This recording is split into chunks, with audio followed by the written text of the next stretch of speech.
It's time, yeah. Well, there we go, you're recording already anyway, so, would you all join us please for the Pledge of Allegiance? Pledge allegiance to the flag of the United States of America and to the republic for which it stands, one nation, under God, indivisible, with liberty and justice for all. All right. There, well, with that, we'll get started here. Yeah, we've got a few folks in the audience tonight, so this is fun. We're gonna open tonight with a public hearing before we get started with the regular board meeting. We do have Andrea is coming in off a Zoom, so remember to wave at her up there, and we have Abby White's up there too. So with that, I'm gonna open a public hearing for October 1st, and we have two agenda items on the public hearing docket. We have a liquor license for Ann's Book Bistro to consider. Is anybody here in the audience, or not the audience, anybody out on the floor, or does the board or anybody have any questions, comments, concerns with the liquor license regarding Ann's Book Bistro? Going once, going twice, hearing none. Abby, you all set there? Anything to add? You good? Yeah. I think you're muted. Yeah. Oh, there, sorry. Nope, I'm all set. I think we're just ready to go forward, opening tomorrow. Okay. Congratulations, Abby. I gotta catch up with you. Yes, oh, yes, let's talk. Yes. All right, so sounds good. So we'll close the public hearing for Ann's Book Bistro liquor license, and we'll open a public hearing for the general assistance ordinance. Any questions, comments from anybody on general assistance ordinance? Andy, anything you want to throw in there? Nothing particular. Nothing The particular, GA yeah. ordinances annual updates every year. They adjust the maximum provided to applicants. They readjust the housing and the food and the heating fuel that can be provided to folks in a 30-day period. Yep, so just, yeah, standard updates and whatnot, so, okay. Hearing nothing there, we'll close the public hearing for the general assistance ordinances, and we'll move on. I'll call the select board Town of Damariscotta meeting to order for October 1st, and we'll get started with some housekeeping. We have the minutes of September 17th. Anybody, Tom, do you have any? Yes, Sorry, let's this is an exceptional night. We're making an award to our secretary for an single outstanding performance for minutes. No errors, very extensive and detailed minutes. And I have a little award here for you.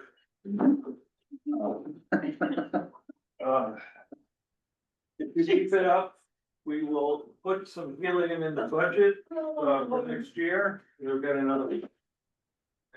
Tom's been chasing down punctuation. They've been challenging each other, because Leslie's hiding something in the minutes once in a while, see if Tom will catch it, so, yeah.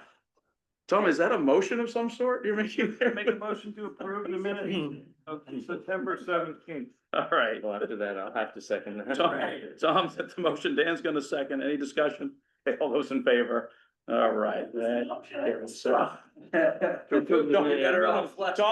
moved to approve the minutes. Oh, well, let's caught an error for next week. All right. Dan seconded, and then we all, and Andrea, well, I keep getting Andrew's up there, right? Yeah. So it was unanimous, yes.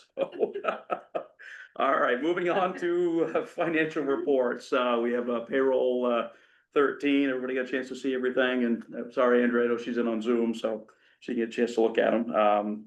I'll move payroll warrant number 13. You get a second on that? Daryl's gonna second. Any discussion? Okay, hearing none. All those in favor? All right, good. Andrea, you're gonna abstain? Yeah, so she's gonna abstain, so. And then we have accounts payable number 14. Everybody got a chance to look at that? Any questions? Good, okay. I'll move AP 14. Well, Second, Tom's gonna second. Any discussion? Hearing none. All those in favor? All right, and then Andrew's gonna abstain.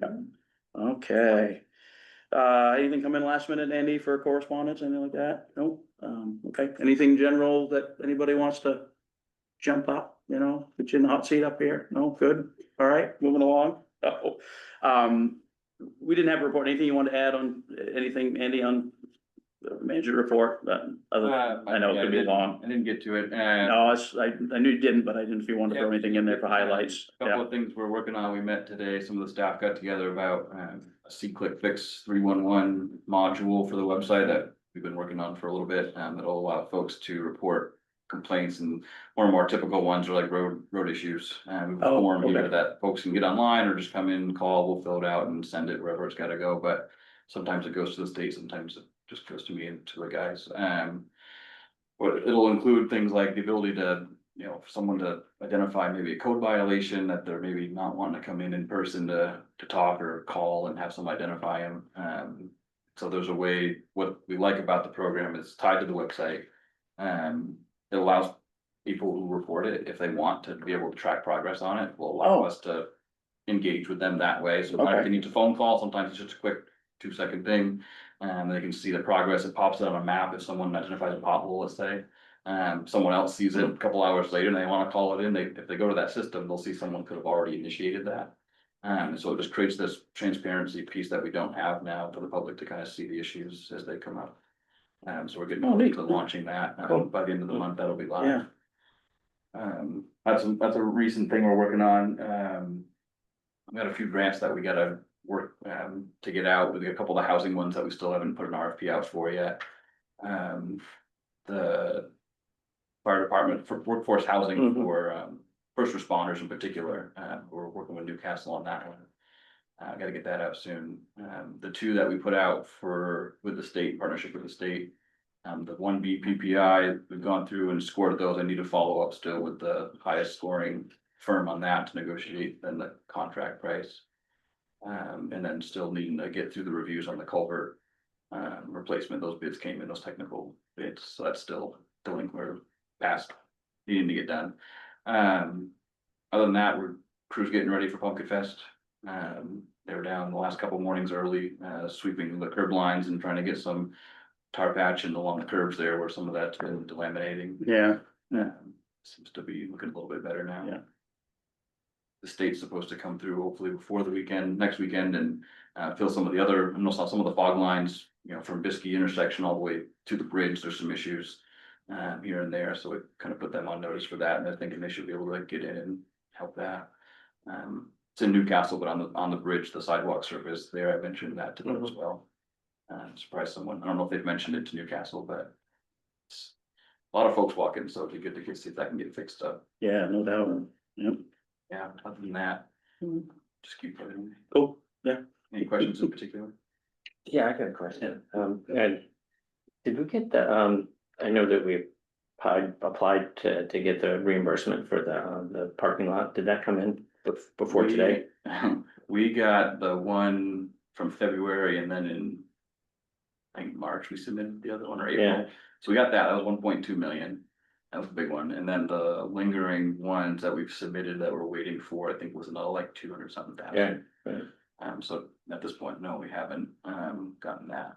Is there an expectation with the federal government shutdown that that's probably just not gonna happen at this point? I'd imagine it'll happen eventually, Eventually, but not until. but it might be a little extra Yeah. potentially. I'm not sure of our person, I just emailed him last week, a few things that he needed for the closeout process still. So he was out of the office until the 29th, but I don't know if he came, I haven't heard from him this week, so. He could be one of the ones that's not at the desk now, I don't know. Okay. Do you think That's a big the, one, though. the charging stations be up for the Pumpkin Fest? No. No. They've done all the groundwork, they're expecting the units to come in sometime middle of October, I believe, and so by the end of the month, they're expecting to have them in service. So it gives us time still to have a meeting about the policy. Policy, yeah, for the policy, so. Okay, cool, all good. We'll move along, yeah. All right, so we have official action items, we have some liquor licenses and entertainment, all kinds of fun stuff going on, so.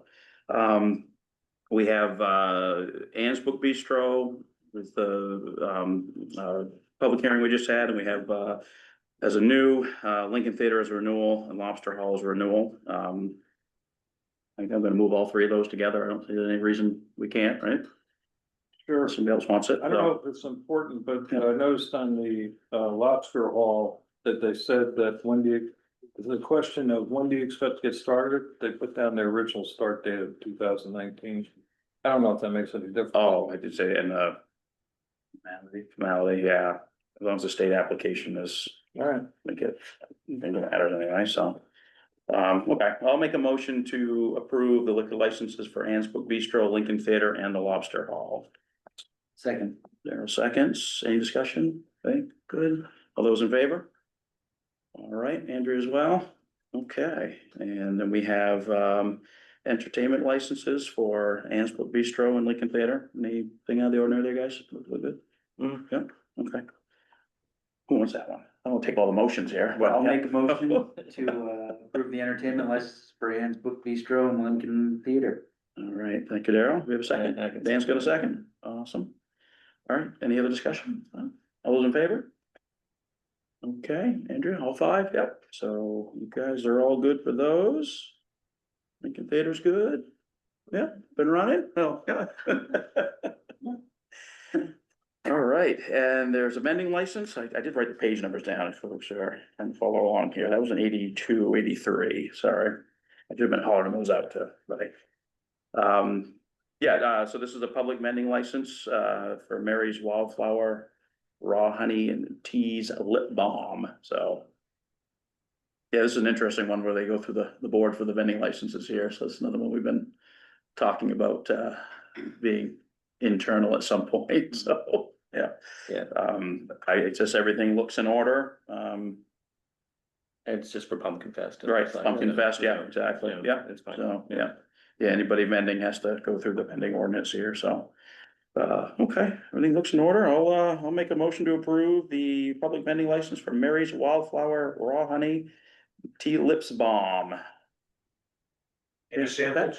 Maybe, you know what, Larry, I don't. Yeah, we can't accept samples, sorry. You can't. Gotcha. Oh, good lord, so, all right, motion, second, Second. is it, there was gonna second, okay. It's too many Ds on here, I keep writing down my D. No, you're in trouble there. Oh, okay, who it is, so. Double R. Keep track of it. Discussion? All those in favor? Okay, Andrew as well, all right, that's all five. All right, page 84, we have a cemetery donation. And that was in the amount of what, 200?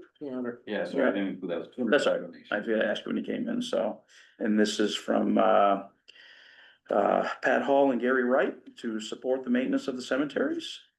So kind of general, and that will just go into the general cemetery reserve, right? Yeah, so that's awfully nice of them. I'm sure we can send them a thank you. Who wants that one? We want to take a check? I like Yeah. taking mine. I figured Dan, you take that one, yeah. Move to accept the cemetery donation and to allocate the funds to the cemetery reserve. Awesome. I'll second. Any discussion? Okay, all those in favor? All right, Andrew as well, well, good there. Yeah, those ones usually go through. Picking that banker and you want to take the check, right? That's right. All right. Change your mind. And, all right, so moving along to, 85, we have, consideration of the, special town meeting warrant for, Maine PERS.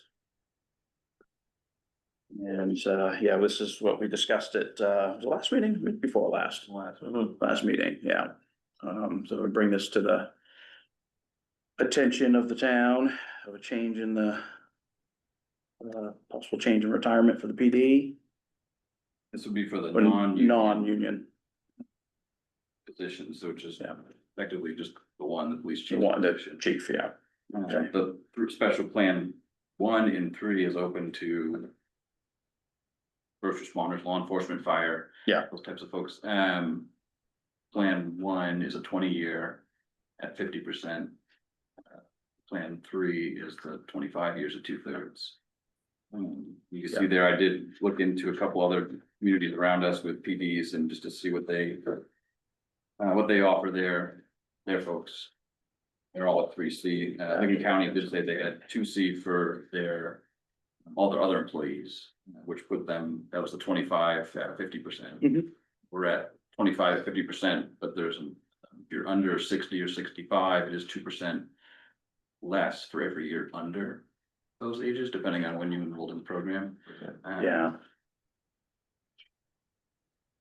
So in this case, it would be an article to consider, to allow the non-union, employees that would qualify for special plan 3C to access that. to be the police chief. Yeah, okay. So so the consideration right now is just to get the warrant approved for the special town meeting to bring it in front of the voters, right? Okay, so, I'll make a, I'm sorry. So- Did we get the posting out yet? No. yeah, If approved tonight, You it gotta would approve get it. posted, by the end of the week. Sorry. just a little fanfare over there, so. Sports update. Okay, I'll make a motion to call a special town meeting for October 15th, 2025 and approve the warrant for said special town meeting. I'll second it. Thank you, Tom. Need public support for this. And, any discussion? Those in favor? Okay, Andrew as well, so that'd be, October 15th. Everybody's put that on your calendars, be bored that night. Right, so let's move on, page 90, I believe, did I get it right? So we have, budget committee. So yes, nice, we had some interest in the budget committee, appointments. So there's two regular open seats and two alternates right now, 4 positions open. That's correct.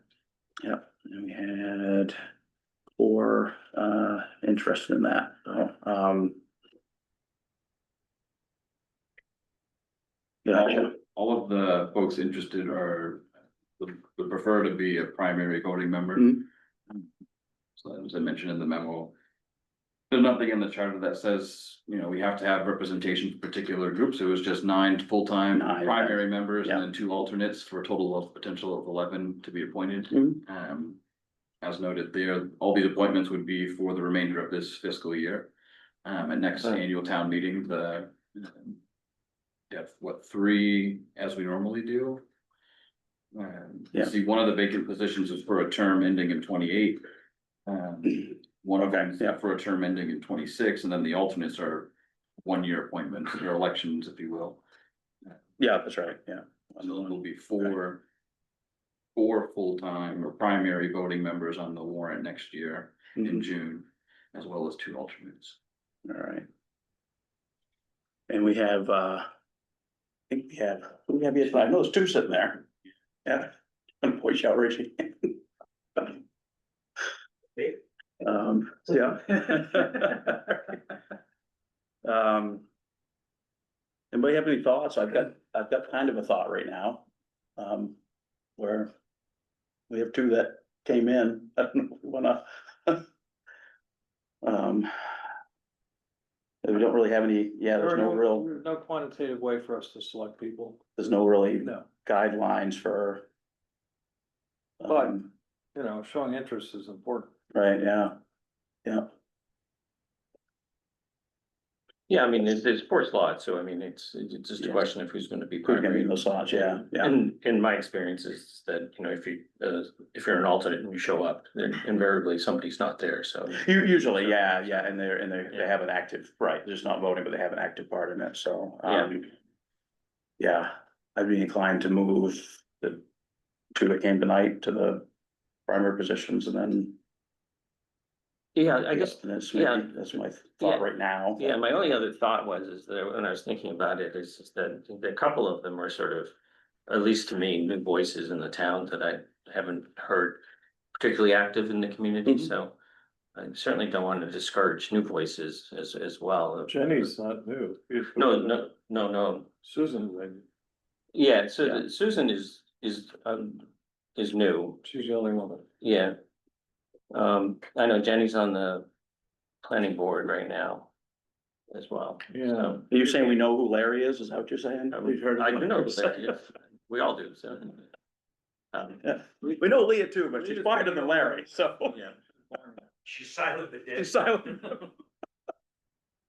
So anyway, that was my only thought is that, you know, you certainly want to encourage new people to get Yeah. involved in the town. Well, they can, like we said, they can. Yeah, yeah, absolutely.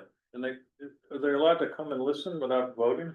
They're allowed to Yeah. listen, they're allowed to participate and voice questions and But they comments. can't It's just when it vote. comes Yeah, to making the vote to recommend something, they just wouldn't So have then that. I agree with you, They're just that we not- ought to nominate the two for the permanent position or the full-time that are here.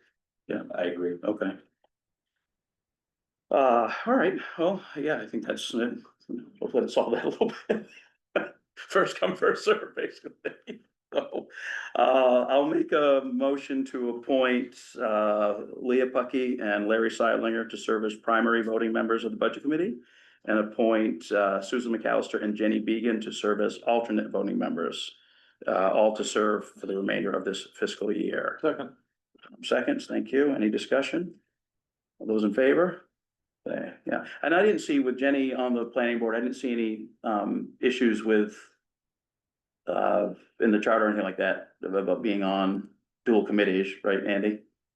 I think it's only like with the board mostly with stuff, but I didn't see anything in there that would conflict. That wouldn't be. Yeah. Yeah, I didn't think so. Yeah, I double checked, but I think we haven't been on there, so. Good, okay. Well, that's a full budget committee, so that'd be good. All right. And so now we have the general assistance ordinance amendments. We have the public hearing on. Since we didn't have any questions in the public hearing, I suppose we could probably move that one along, right?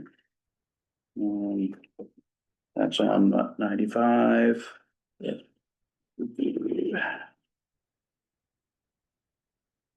It's a long one, yeah. Right. Well, I'll make a motion to adopt the new general assistance maximums for the new year. Awesome. Thank you, Dan. Second, Second. Tom?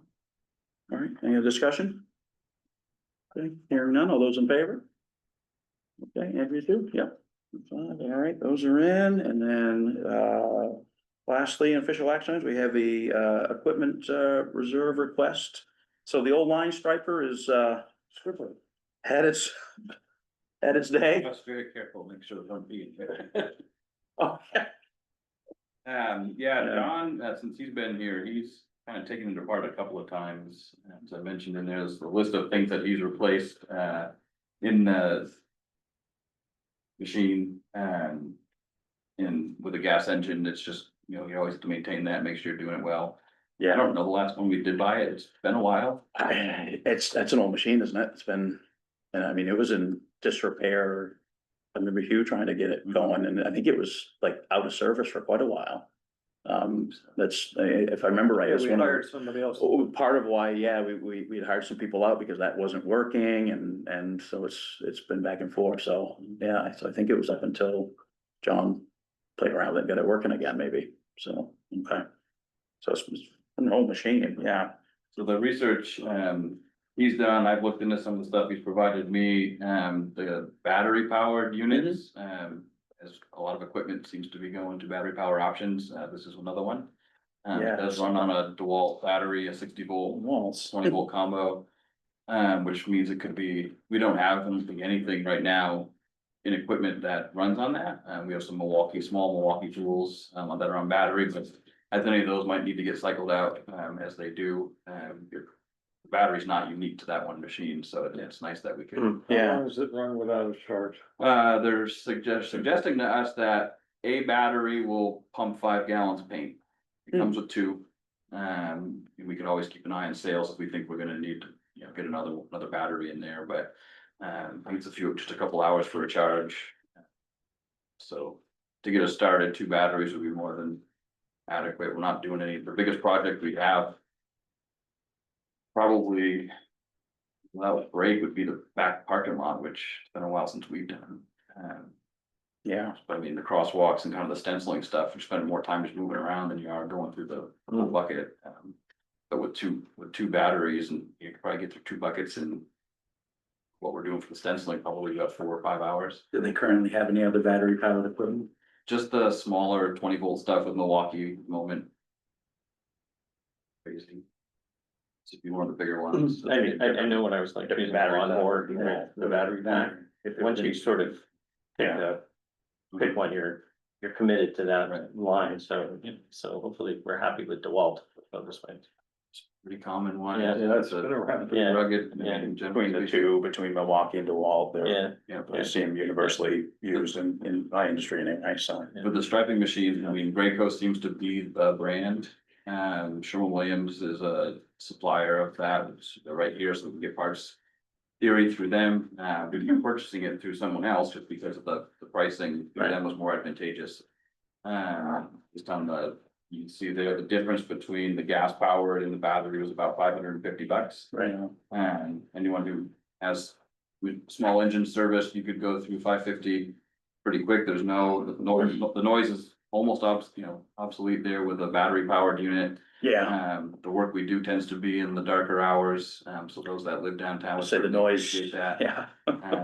So you make up the 550, anything we have to sub out for engine work would go pretty quick. Get to that amount. Yeah, but a lot of your maintenance issues can be reduced. You have to lubricate seals still, but eliminate quite a few of the maintenance issues. with the battery. Did you, I didn't know if I saw on here about, warranty or that's, I don't recall. know seeing if they've that. got a year, I would expect them to, either one of them to have like at least like a year probably. They don't much more than that, yeah. They do much more than that. So what, is there an urgency to doing this? Other than it currently being on sale and the other one needing, we're gonna have to do some touch up before winter probably, That's before the what I temps get meant, too yeah. cold, so I Yeah, mean, okay. we prefer to get it in. We can give a go, the other one, it just, it You think we seasons up ought again on it, yeah. we just don't have any. So do you think we ought to, check the warranty before we proceed? If the board wants to, and I I think it kind of is. I don't know if I hold it up for the motion, but it would be just nice to know, I mean, I expect we'd have a minimum of a year warranty usually. I mean, I'm not gonna get lifetime warranty on anything, doesn't, even as I'm just curious to see if it's, but I would think poreless would be the way to go, So we something have- like that. We're not using it I think if you're using it every day, all day, you might go with Right. a gas engine, but Well, and that next model up becomes a 12 volt, so it's not something you necessarily take out and swap in the new charged battery for. yes, it's full battery, And I yeah. did, in the black and white, and might not have. Yeah. Oh, I did start fine, it kind of shows you the output hierarchy, as they called it, and Mhm. lowest to highest, it is one of the lower outputs, but everything we're reading for what we're doing, it'll be sufficient. You start to get to the higher outputs, you can start to get a second gun, you can get attachments to have a ride-on unit. I mean, really for what we're doing, if you're doing long lines and roadside, real line striping, for all the stencil work, you need something that you can get around with, and become a little more compact. And Yeah, this seems to perform based on the reviews we've seen, based on what the yeah. dealers are sharing with us. So we have Small, reserve, compact, and we have significant reserve, and then it will leave a balance of 35,366. Right? yeah. Right. 6250, that's from Portland Compressor. Yeah, we're estimating about 41,000, over $41,000 in the reserve currently, including the previously encumbered at the payments for the two pieces of equipment. We Granger. had delivered last year. So yeah, it purchased at the 6241 price, and that leave you with a balance of 35,366 approximately. Is that, that's shipping and that everything That covers? shipping was. Yeah, gotcha, yeah. I say Granger is high, but you'll have it tonight if you order it now. Yeah, this company, they ship it from Milwaukee instead Yeah. of Portland, Oregon. They said it would be like a 4-day, typically a 4, like, oh, it's great. Yeah. Yeah, Granger's just so much more expensive. It's some of the stuff and it's their shipping's insane. Like I can sometimes order stuff at 5 o'clock and I'll have it the next day at 8:30. It's so Yeah. So, but big items like that, you're not gonna, Yeah. I wouldn't pay $4,000 to get it No, overnight. That'd be, yeah, that doesn't surprise me, but, yeah. All right, well, it sounds like we've gotta take advantage of a price and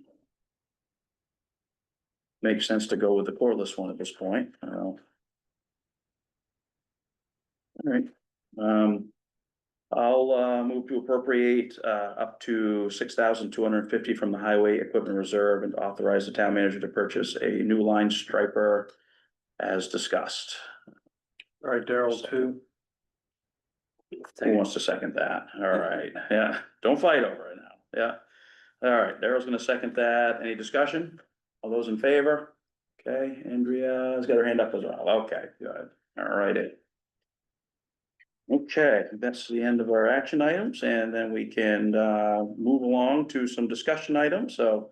And you want to do your presentation? At the plan? Yeah, okay, so I'm guessing some folks are here for the Joint Public Works Committee update presentation? Oh, all right, well, we're gonna give Andy a minute to pull up his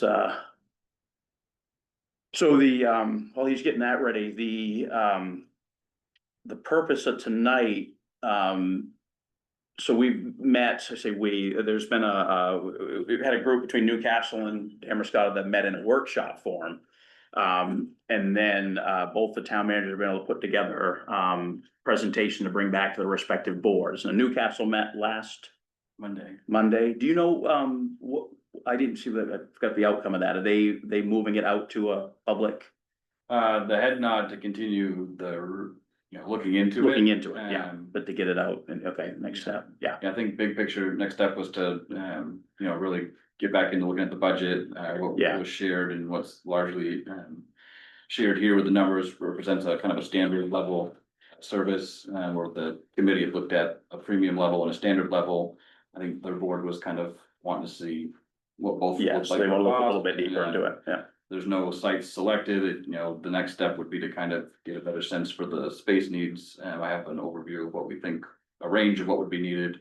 But to start to look at identifying potential sites. But at some point, the voters are gonna have to, if they want to pursue this further, consider raising some funds to. We believe to look at some engineering. Right, yeah, Assessments of those sites, to get a better sense of what a true cost for construction would be, get some preliminary design stuff done. To then take to the voters with something a little more, as they called it, fully baked.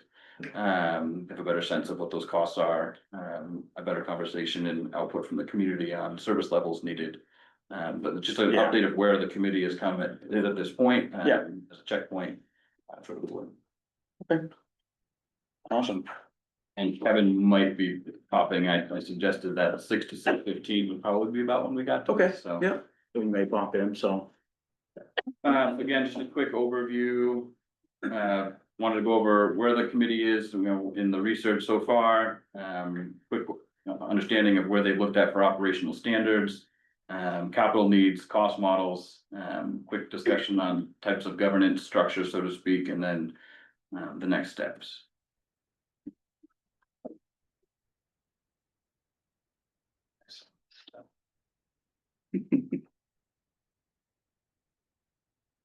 Who's gonna hang out there, I guess. Technology. This was the kind of progression that we had shared back when the two boards met, as a proposed schedule. Here we are at October 1st. And we had anticipated to have kind of a draft plan, between August and September created. We're here at this point sharing this input with the board and the community. We do have draft budget models put together with, again, our estimates or assumptions on service level and building cost per square foot in a more general sense. We haven't really drafted any much in the way of the policies. The operational plan, there's nothing like fully written out yet, other than having talked again about generally what work would be accomplished, what's routine summer work look like, what is the winter work that needs to be done that we'd be doing. The site plan, again, until we kind of get a better sense of both boards and the communities, next steps in this process, you start to look at some sites. With the numbers that we're looking at for sub-building sizes. And then that final stage of approval, so to speak, originally we were aiming for some sort of public vote at the end of, by the end of this calendar year. At the time, I think the idea was to try and get ahead of and have the ability to potentially put something in place, and be operational before the current winter maintenance contracts ended. Both contracts are on, yeah. That's and it is an ambitious timeline, given the work that needs to still be put into this Yeah. to get in public input and have the boards feel like there's an opportunity and you're ready for that vote. Again, that's just where we were to see the things we've checked off so far. The meetings that the committee has had, there's been 4, 2 in July, another in August, another in September. On the Damariscotta's website, there is a kind of committee page, and where we've been trying to get all that information from those meetings and links to the YouTube, town's YouTube page to watch those. There is, I think, one that I did not hit the record button on. So it's not there, but there are minutes for We had that. one week. But I believe the rest of them are there, and I believe LCTV has them on their page as well. All but the first one. That's the one I didn't hit record on. And so those are available to folks, as well. Newcastle, I think, is sharing that, on theirs and directing folks to this one, our page. Okay. For those that don't know, the committee members, so to speak, are comprised of two members of the select board from each community. For Damariscotta, it's Daryl Fraser and Andrea Kashkarian. Newcastle, Tom Kostenbader and Rufus Percy, and then Kevin and myself are there, and then the consultant working with us is Paul Brown. Paul Brown. Who happens to be the road ranger for Maine Local Roads, Maine DOT Local Roads Center. He's doing this kind of on the side, and he comes with experience ranging from coordinating the Mass DOT, Mass Pike Yeah, he's done quite a bit. plowing to smaller operations that he's worked in himself growing up as a kid with his father. So he kind of has a range of experience in the public works world. So he's kind of given us some technical guidance through some of this. Reviewing the operational standards. One of the first things the committee talked about right from the get-go was service levels to be achieved. And we went into this, looking with the main question of, from the winter contract perspective, the 2 towns today are paying about $1.2 million to have winter maintenance completed. So the question came up, is this something that could be done in-house? Would it be more or less? With that comes, I believe, the next important question is, well, what service level are we aiming for? And so the committee kind of picked a standard level of service as just a benchmark, and then what they call a premium level of service, which I push to be considered what we get today through the contracts. That is for anyone that goes and sees other communities, especially those with main streets, I truly feel what both towns get in the wintertime is what I'd call a premium level. Your sidewalks are treated just as high a level as your roads are here. And then that standard level was kind of looked at as a more lean but efficient, where the plow routes might be a little bit longer, but you're not gonna have a dedicated crew solely to downtown. That will come with discussion, I'm sure, but that just so folks have a sense, like there were kind of those goalposts that we were looking at early on. Other questions that came up that were needing to be considered: do the towns want more or less of that service level that we get today? Should the roads and sidewalks, as you mentioned, be of equal priority during snowstorms? What is a reasonable plow route turnaround time? And how much snow is acceptable on the roadways and considered safe?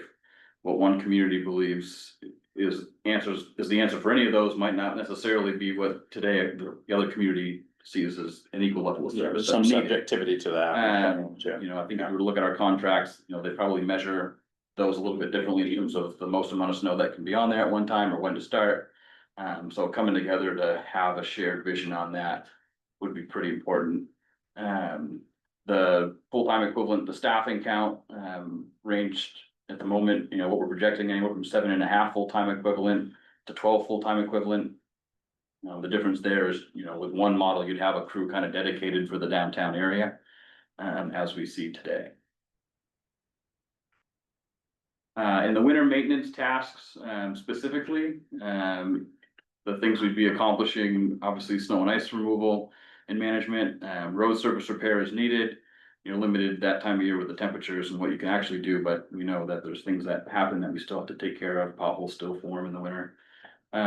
Tree and brush trimming and removal, for us, we have a 2-person crew. If they're not moving snow, they tend to some of that. And then some facility maintenance. We've had one of our workers paint some of the inside of this building one winter. not pushing snow again, there's still things they can be doing that we might not Yeah. realize, and that was one of those kind of added benefits that might have otherwise been perceived, we have to contract out if you don't have the staff to do it. Equipment maintenance, more on the small engine side probably, I mean, I don't know that what we've been looking at would have us staffing diesel mechanics to maintain the trucks and main equipment. But there's no reason why your crew couldn't do, routine maintenance type things, keep a log of that, all that. All light repair. And then training, I think sometimes we forget that we've got to build that in, that can be done in the winter months in between snowstorms, for the in-house training, some stuff is hosted outside that, happens when it's most convenient, typically not in the winter. So we looked at some of the, kind of try to highlight some pros and cons, we don't have them all listed here, but some of the ones that were more obvious to us. For a pro, the flexibility to meet the public's expectations when you have an in-house department. The additional work completed during the winter months at no additional costs. The coordinating of snow removal operations between the two downtowns becomes a little easier to coordinate when you have the one crew or contractor doing it. Cons, additional equipment or contingencies to supplement breakdowns and staff shortages. That's something that the contracts and I think the costs reflect that currently. You'd have to acknowledge and have plans Yeah. for breakdowns that are gonna happen, staff will be out. So what does that look like? That's an additional cost, if you will. The increased expectations to curb expenses, which could lead to lower service level. You're gonna have a little more control over that through your budgeting process. Once you sign a contract for multi-years, you're kind of stuck in it unless you terminate it. So you might find yourself subject to, that which would, lower expenses could potentially lead to lower service levels. Depending on resources, plow routes may be less efficient. Manage breakdowns and staffing levels, something that we'd have to be handling, whereas again, before the contractors expects it gets done and the contractor has to manage that. Summer maintenance, reviewing those operational standards still, things the department would be responsible for would include road surface improvements, not paving, but again, pothole filling, crack sealing potentially. Ditch and drainage maintenance. I know for us, that's something that's sometimes in the last few years, we've been trying to increase and do more of, but I think has kind of gone by the wayside for us in the past. So it'll give you a full crew to be able to keep up on that. Roadside tree and brush removal, again, another one, every 5 to 7 years, you kind of got to make a significant effort to push things back again. In the canopies, the roadsides, the shoulders, that's probably every 2 to 3 year effort to push those things back. Sign installation and maintenance, there's probably a few out there that might not meet MUTCD standards today. When they come down, we tend to replace them, so I mean, you'd have a more proactive approach to maintaining those signs that we have out there. Street sweeping, leaf removal, Damariscotta, we currently do that in-house now. To some degree, we do have a small attachment for the front of that Yeah. machine to do some street sweeping. Line striping, as we just talked, gonna replace that machine we have. A second one potentially necessary with the joint department, but again, a task we could do in-house.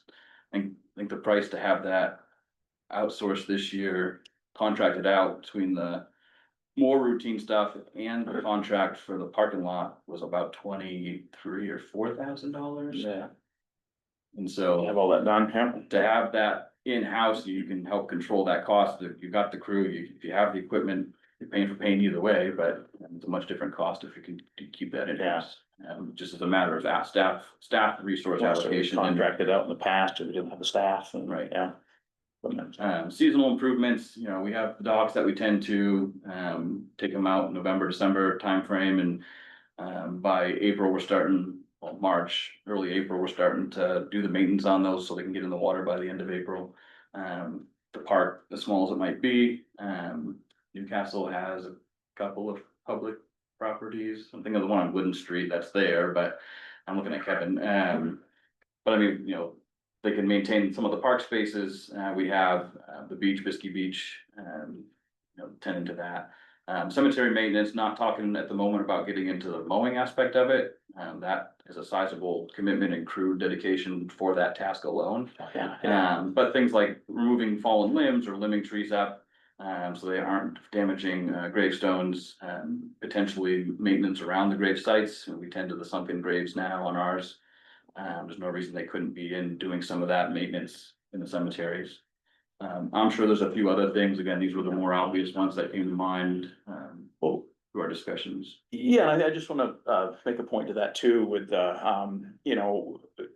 we're all gonna look at the pros and cons list and there's, I mean, there's 1,000 pros and cons on either side, right? But we remember too that we're still very macro level on this, right? That's, I think is where the kind of the committee went through that we're looking at it kind of in a large, and then, do we keep fleshing out the small details? So I know, relatively small lists of big pros and cons, but there's, you can keep filling those lists up as we go, as you get into it further, yeah.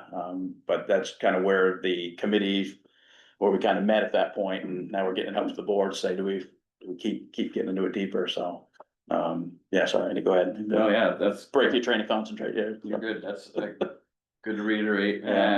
The increased resources to complete routine tasks, again, for Damariscotta, we got 2 people doing it, they do a great job, but we're not able to get to everything that we'd like to get to if you're trying to, think of things on a regular schedule. Again, ditch maintenance, if you wanna dig those out every 3 to 5 years and they're gonna fill with sand and leaves and other debris, and you wanna keep those culverts flowing and ditches flowing, you gotta get down them on a regular cycle.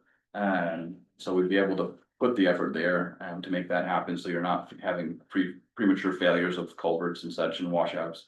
Faster response times for emergent road issues. Again, we are able to generally fill that here. For Newcastle, everything's contracted out. And so you're at the, whenever the contractor's able to get to it, you get to it.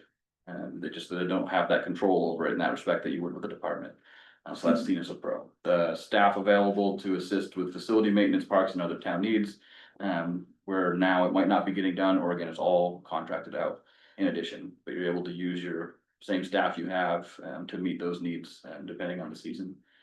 Cons for the summer maintenance side of things, the agreement, on one set of standards and work product expectations. Again, the 2 towns have to, come up with a good work plan and understanding as to how those resources will be divided.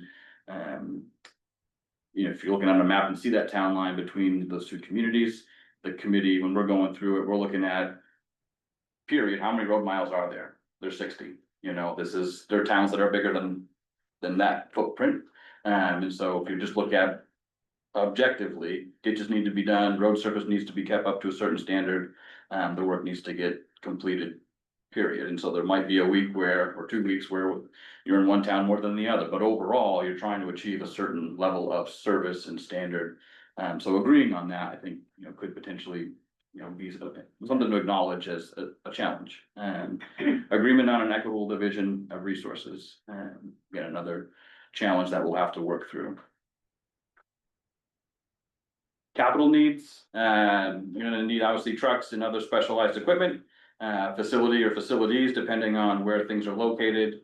The opportunity to either own or lease or subcontract some of that more specialized stuff. Some of it gets pretty expensive pretty quick. Take a grader, for example, depending on how many miles of gravel road you have, you can decide, is it advantageous to contract that particular task out still? Is that something you just rent the machine, or do you wanna own a grader? Excavators are another one, so I think that's potentially tips it pretty quickly into, it might make sense to lease or own that rather than renting it, at $5 or $6 grand a month. Truck fleet, again, some of the bigger trucks, you're gonna have more specialized, mechanical needs, full diesel mechanic, where some of the other trucks might be gas powered. And a little easier to get service in town. So thinking about those and whether those are purchased or leased. Quick overview of some of the equipment we've talked about needing. A truck of some sort, it's more of a pickup truck, 1 ton perhaps, but maybe it's got a service body or a flatbed, so it's more versatile, something that the road commissioner or foreman would be able to get around in, but not have to take a dump truck to. So you could look at different options for that type of truck, something that could put a plow on it and still supplement some plow routes if another truck goes down. 1.5 tons or what is typical of 550, your 2 to 5 yard capacity for that. a small array of those, depending on the level of service you're trying to achieve. I think we were looking potentially anywhere from, I think, 3 to 5 or so of those, depending on that pretty standard or premium level of service to hit. Single axle dump trucks, I think is where the committee was kind of feeling was the biggest trucks we would need on a regular basis. You start to get into the, some of the bigger trucks beyond that. And you got some roads that are pretty tight, turning around can get pretty challenging. The board, I know our boards, fielded some observations, I'll call them, around some of the bigger trucks that have been on the roads in the wintertime. Yeah. And when you're Some tight spots that, when yeah. you put some of these smaller single axle dump trucks in there, you've still got a decent capacity to carry your salt sand, you still can haul a decent amount of material if you're doing your ditch work. You're still gonna need a CDL driver for it, which is a downside. Yeah. Can be a challenge.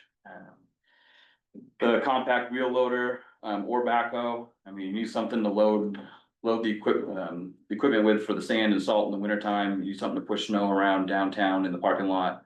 You can tandem and run, side by each a couple of plow trucks if you want. You can do what they've been doing in the last few years, which is put a giant snow pusher on the front of one of those, either backhoe or wheel loader. There's pros and cons to either of those. The backhoe, of course, has more versatility with the digging, with the hoe on the back of it. The wheel loader is just again, a single use front bucket loading machine. A mini loader, we have one, the Whacker Newson, something that can fit on the sidewalk, something that can carry a bunch of those universal bobcat type attachments. All of a sudden it becomes a very versatile tool for you. Something smaller to fit on the sidewalks. We purchased the John Deere subcompact, the 1025R last year. That seemed to serve us pretty well. Running in unison with the Whacker Newson. There's places that doesn't fit well or doesn't fit without folding mirrors in or potentially damaging things, so. They seem to work well. The contractor we had last year used, if anyone saw it, these little machines to stand on. So no housing on them, but you can put a snowplow on the front of it. You can put a drop spreader on the unit as you're Yeah. going. So you got 2 in 1. I think there was times where they were moving with the loader filled and had a 5-gallon bucket between their feet so they could just keep filling it as they were going or as they needed to. Pretty interesting machines. We've seen skid steers in the past. Those are a little bit bigger, and some of the sections of sidewalk you can't quite fit through. They're able to fit through with those Boss Snow Raiders in places where you're just not gonna get the Whacker, the subcompact tractor, Yeah. or certainly a Bobcat. So there's options out there to, get the sidewalk equipment you need to keep that clear. And then again, excavator or backhoe, depending, how you wanna move with the wheel loader or backhoe. Just a couple of ideas of sizes, the one we rented this year, I think was a 7-ton machine. And that, John said that seemed to be a really smaller one, but it's for what we need to do with it. I mean, if you're building roads and digging, need big reach, and lifting giant, much bigger things, so you want something bigger. But you might save that for a specialized project and rent something or subcontract that out. But the 7-ton to 9-ton machine seems to be a pretty good all-purpose. Generally, you're able to get rubber tracks on those, no problem. So you minimize road damage, surface damage as you do the work.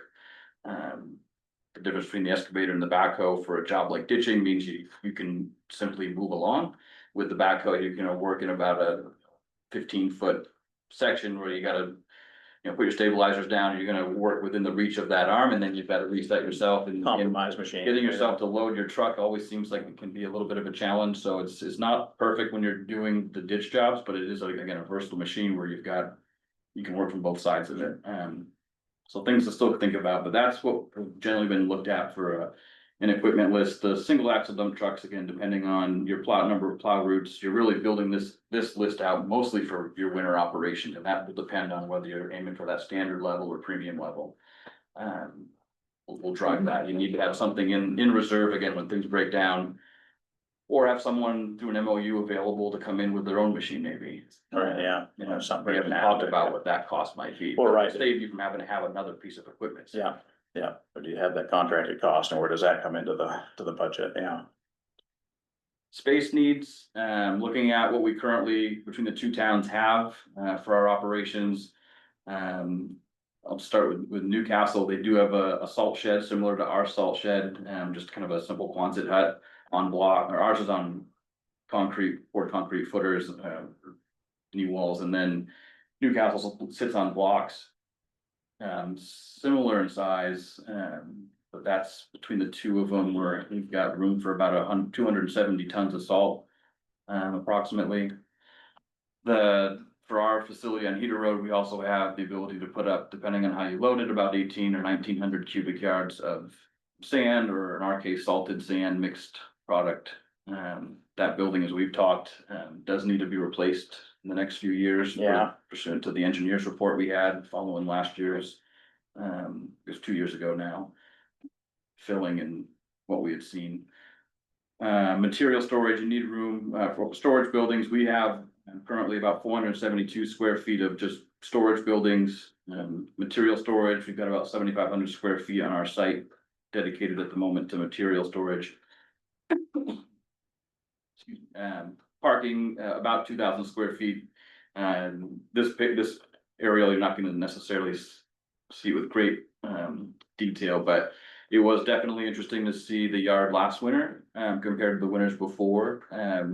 You know, where the contractor doesn't have a facility in town, our yard became the store yard for all the equipment. Right, yeah. And so it really kind of identified like, oh, okay, we need to make sure we are accounting for all the staff that need to park. The equipment that's here beyond what we were accustomed to with just a small machine and a small dump truck. Yeah.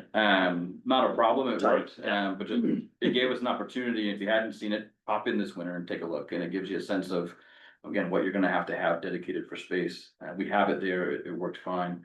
Garage and office were about 1,000 square feet with the office, 2-bay, garage that's there, a small addition on the back, the bathrooms, I understand, I think it might be closed in finally. Hey. Still not finished, Okay. but closed in. So right now, the two towns have about 16,000 square feet of kind of building area, or space, that they're using. The site that Heater Road sits on that's cleared for that, is about an acre.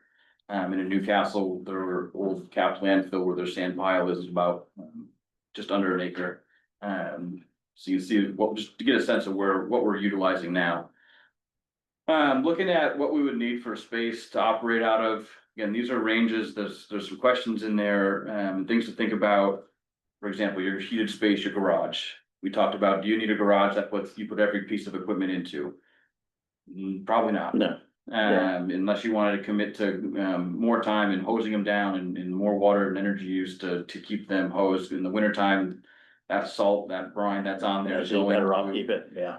deteriorate, the metal components much faster, rather than just putting them outside and keeping them, in that cooler storage space. Keep it Sand dormant. salt storage, depending on what we need to stack up, you're probably between 9,000 and 12,000 square feet of building to keep your sand piles covered. Sand can be uncovered as long as it's not treated. If it's treated and it's more than 100 yards, you have to have it covered. So the pros and cons around, a heavier salt product versus more sand, more like a 4 or 5 to 1 ratio sand to salt, really comes down to that level of service you want. How much snowpack are you comfortable with on the roads? How much time do you want to spend scraping any snowpack that might be there? You treat it with a heavier load or a hotter load or more salt priority roads.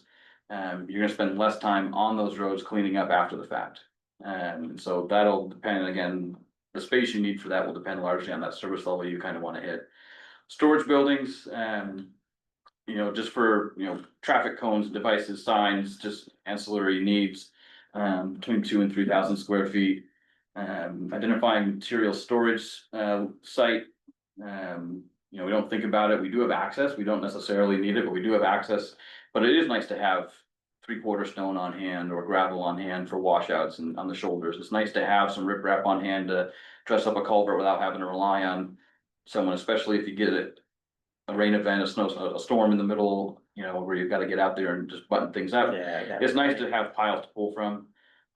So having some space dedicated for that on site, the ability to move around your site and park people, again, an estimated about 12,000 square feet. So you see, we're up to upwards of 100,000 square feet of space needs potentially. And that'd be about 2.5 acres. Recommending for just future needs. You think about all of your ditching, that material's gotta go somewhere. trees and blowdowns, are you gonna just chip it and leave it on the roads, or are you gonna haul it somewhere? So not handcuffing yourself to the minimum, so looking at a site potentially of about 5 acres or more.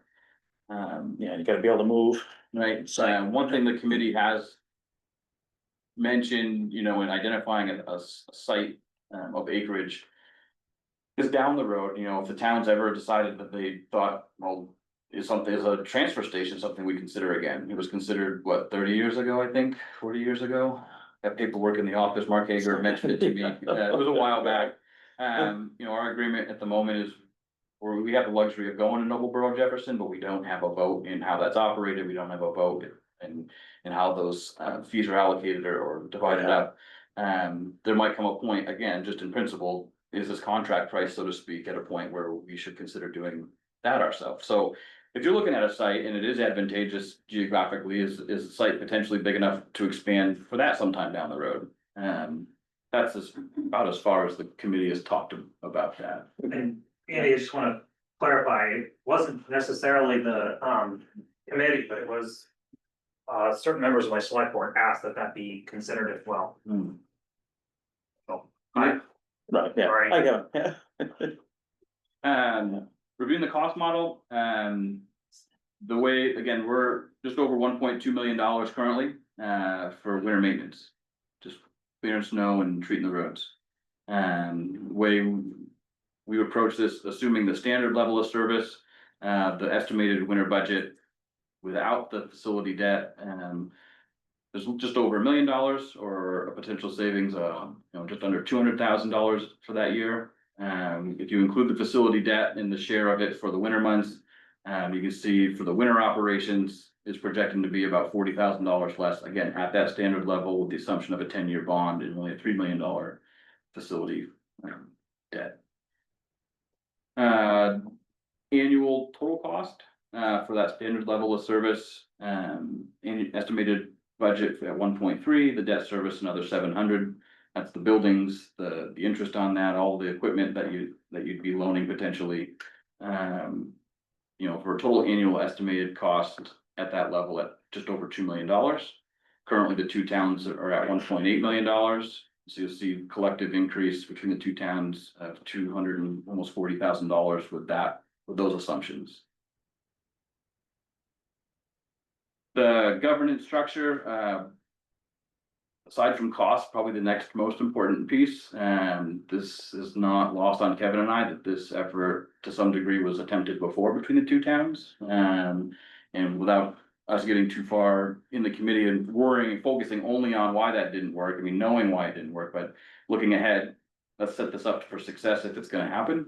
There's two really levels of structure, governance structure at play, the council of government level, which would basically create another board, another legal entity to run the operation.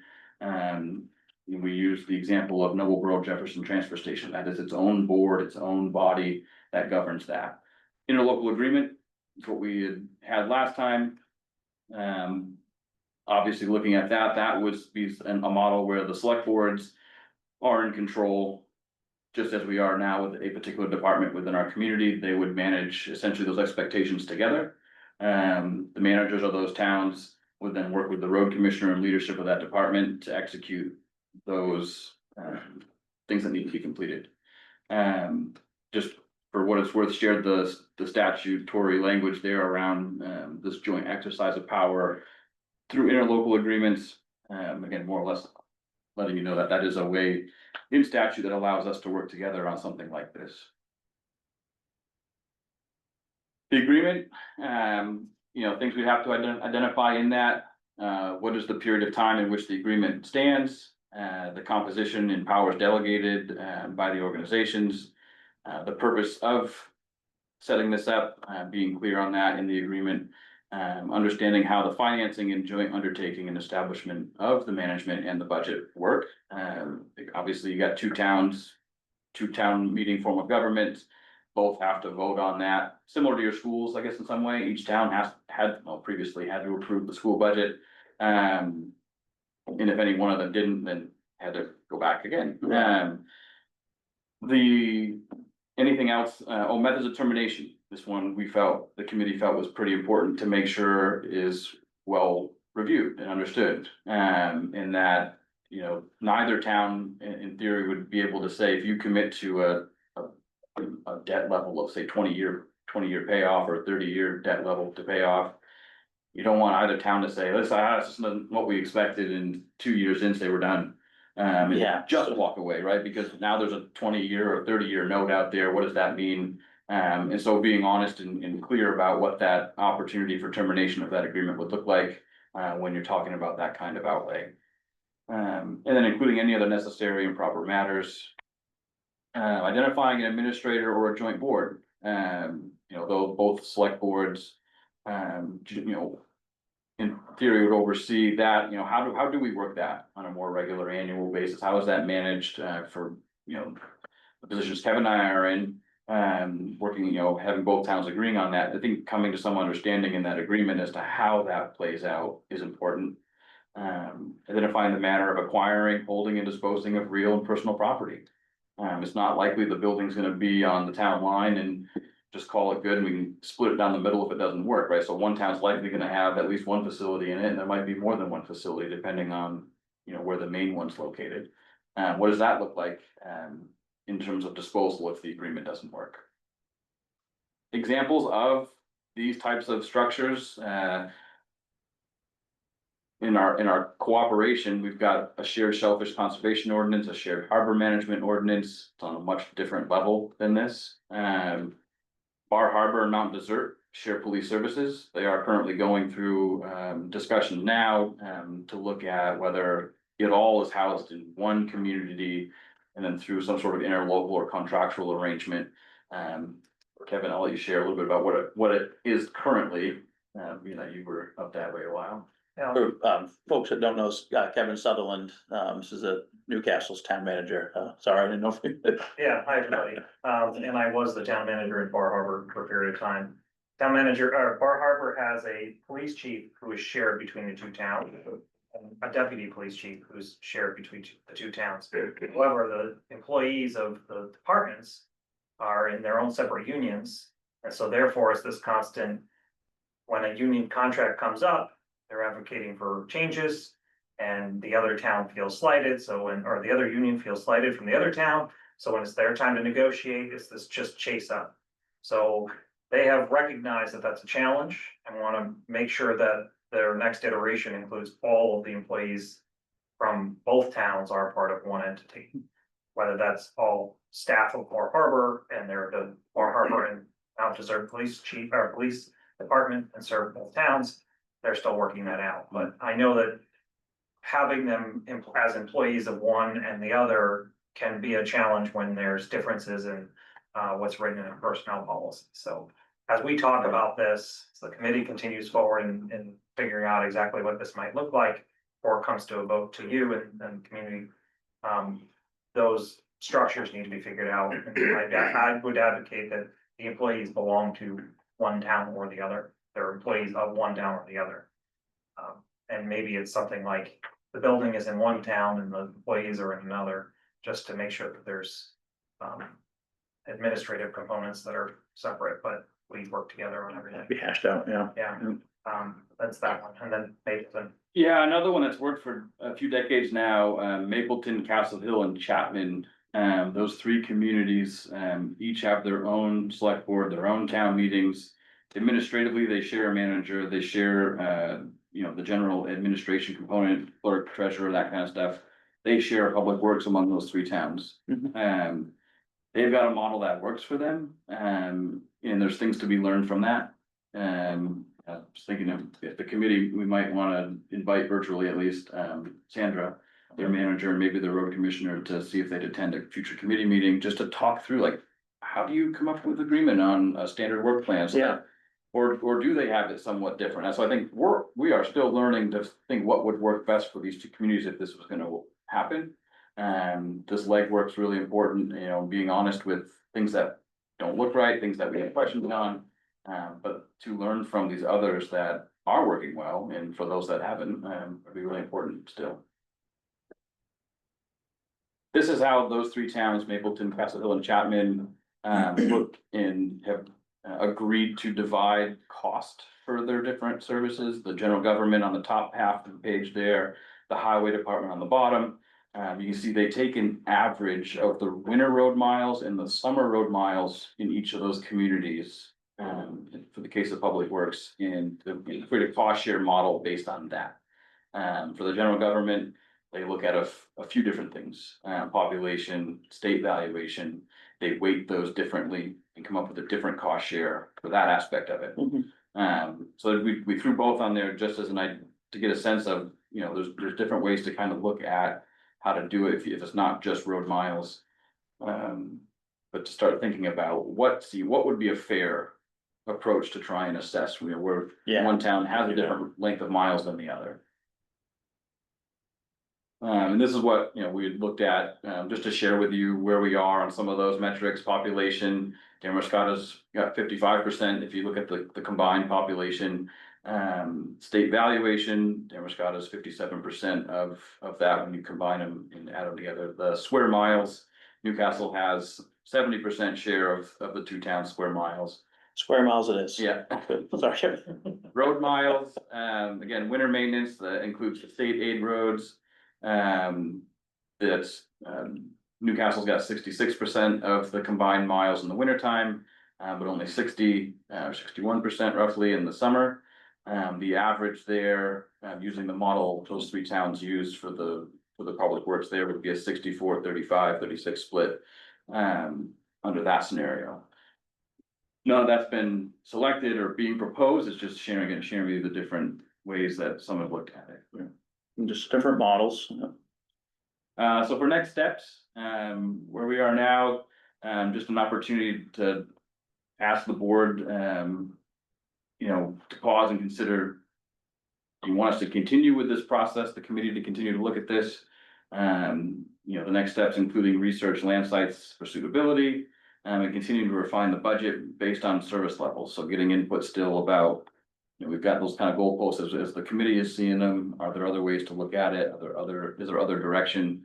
Again, looking at that initial plan we set out in April, it was May. May 5th. It gives you a sense of how we were envisioning finishing up some of the tasks that we have left. Any thoughts? Well, I thought when it was started, the goal was to see if we can get some efficiencies by combining both towns. But looking at the preliminary budget, and I haven't, we haven't seen under the covers as to how that's created, but it seems to me that there wasn't any efficiency there, or is that just the beginning years and when is the break even? You've got all this upfront cost of the equipment, et cetera. And are you gonna finance that, or is it gonna be some cash? And is there a break even? Because I thought the whole purpose here was to look at efficiency. Yeah, Andy's looking there, Tom. Yeah, I mean, that's where the goal of the process is to look at, is it feasible? I mean, both towns are looking at increases in taxation and, there's a lot going on. So, this, I won't call it exercise, but through this process, we're looking to see if we could maintain it, if there was a cost savings, if there was a value added, even if you maintain the same cost, is there value added there? And some of the numbers coming back right now, as you see coming up, there's definitely looking like some cost increase. That's what you're seeing with the budget. Yeah. I worry. I mean, it's. But don't you have to take the budget and run it out over 10 or 20 years? Yeah, When does the break even? Depends on You your have financing upfront costs. Like, for 10 years, 20 years, 30 years. But that's something that you ought to think about, I mean, that should go into the equation here, because everybody's gonna ask that. The towns are gonna ask that, the citizens are gonna ask that. I think you worked in debt service. We've looked at it. I didn't present it because there's 100 ways we can look at understanding the cost. And again, just simply like, are you gonna do a 10, 20 or 30 year no? Right. And what that looks like on that forecast out, it's easy enough for us to do and we will be doing it. But I think from my perspective, at least having that guidance and those guardrails to put into share, because we could run 50 scenarios. Yeah. Yeah, sorry, Kevin. I did give a hypothetical to the select board in Newcastle last week. And it does show, assumptions about the budget. Mhm. Obviously, they said you need to fine tune that budget.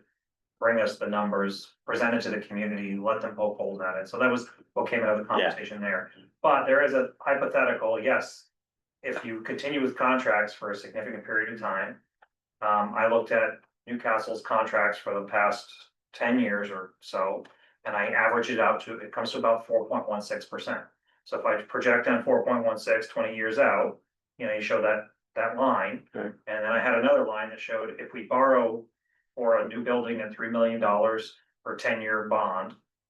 After a period of time, when that bond drops. All of a sudden, our projected number goes up still, but not quite as much as 4.6%. It's like 2031 is what I projected it out to be before we start to see real savings. So long-term, there's savings, short-term, there's greater expense for the towns. And for how many years? When's the break even? So So I had it at 2031, but again, it's hypothetical. of course. Yeah, Yeah, there's a lot of assumptions to drop on there to have anyone understand what those are. Well, even the amount, like we talked about the breakdown of the budget and, there's something that I think we're low on, staffing, things like that. So, there's still a little bit unknown there, whether or not the numbers are realistic too. We've had that conversation with her.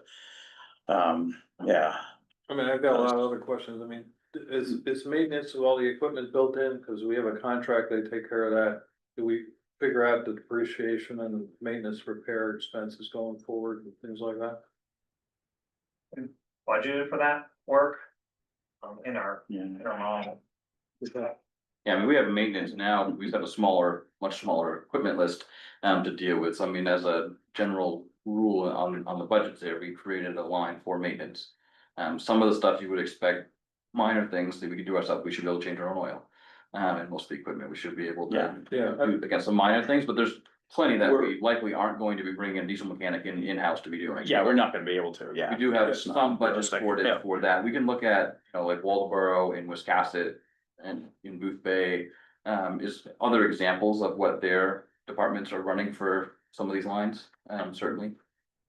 Well, I mean, bottom line, I don't wanna dominate this, but I'd like to see the breakdown of those numbers in a lot more detail. And one nit is that the Regional Planning Commission projects that Damariscotta is going to decline in population, whereas Newcastle is going to increase.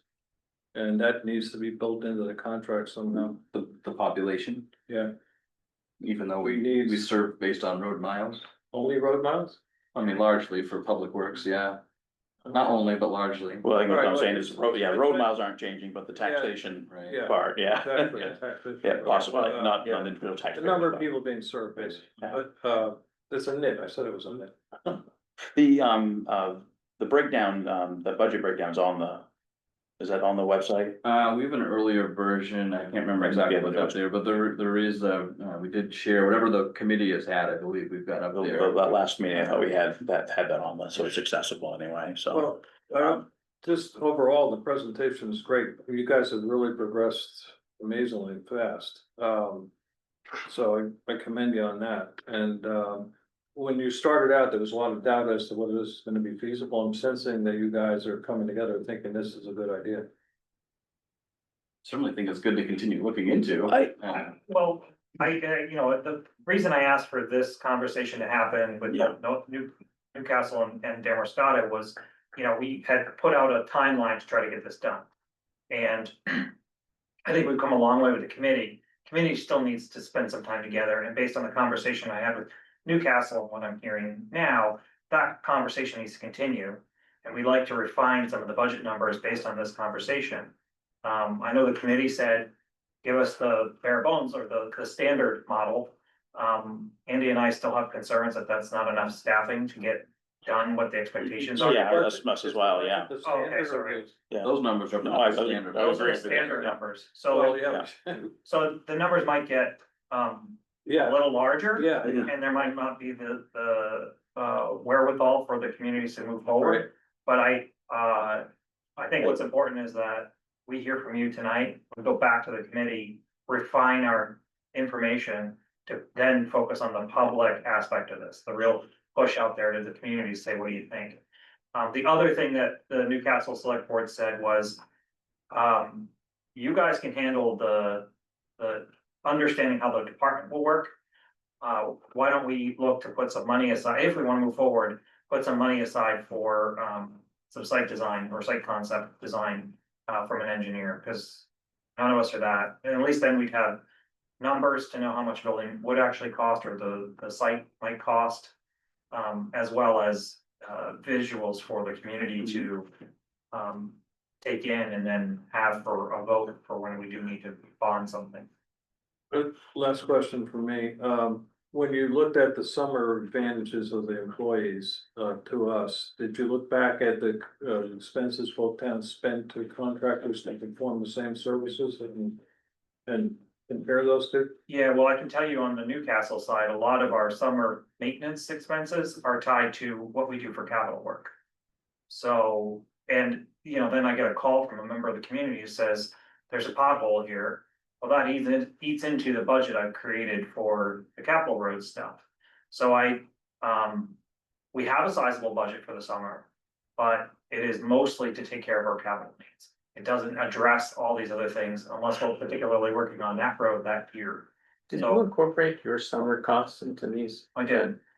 Because I didn't see it specifically. No, it's the 1.8 million, or 2 million, 1.8 million now.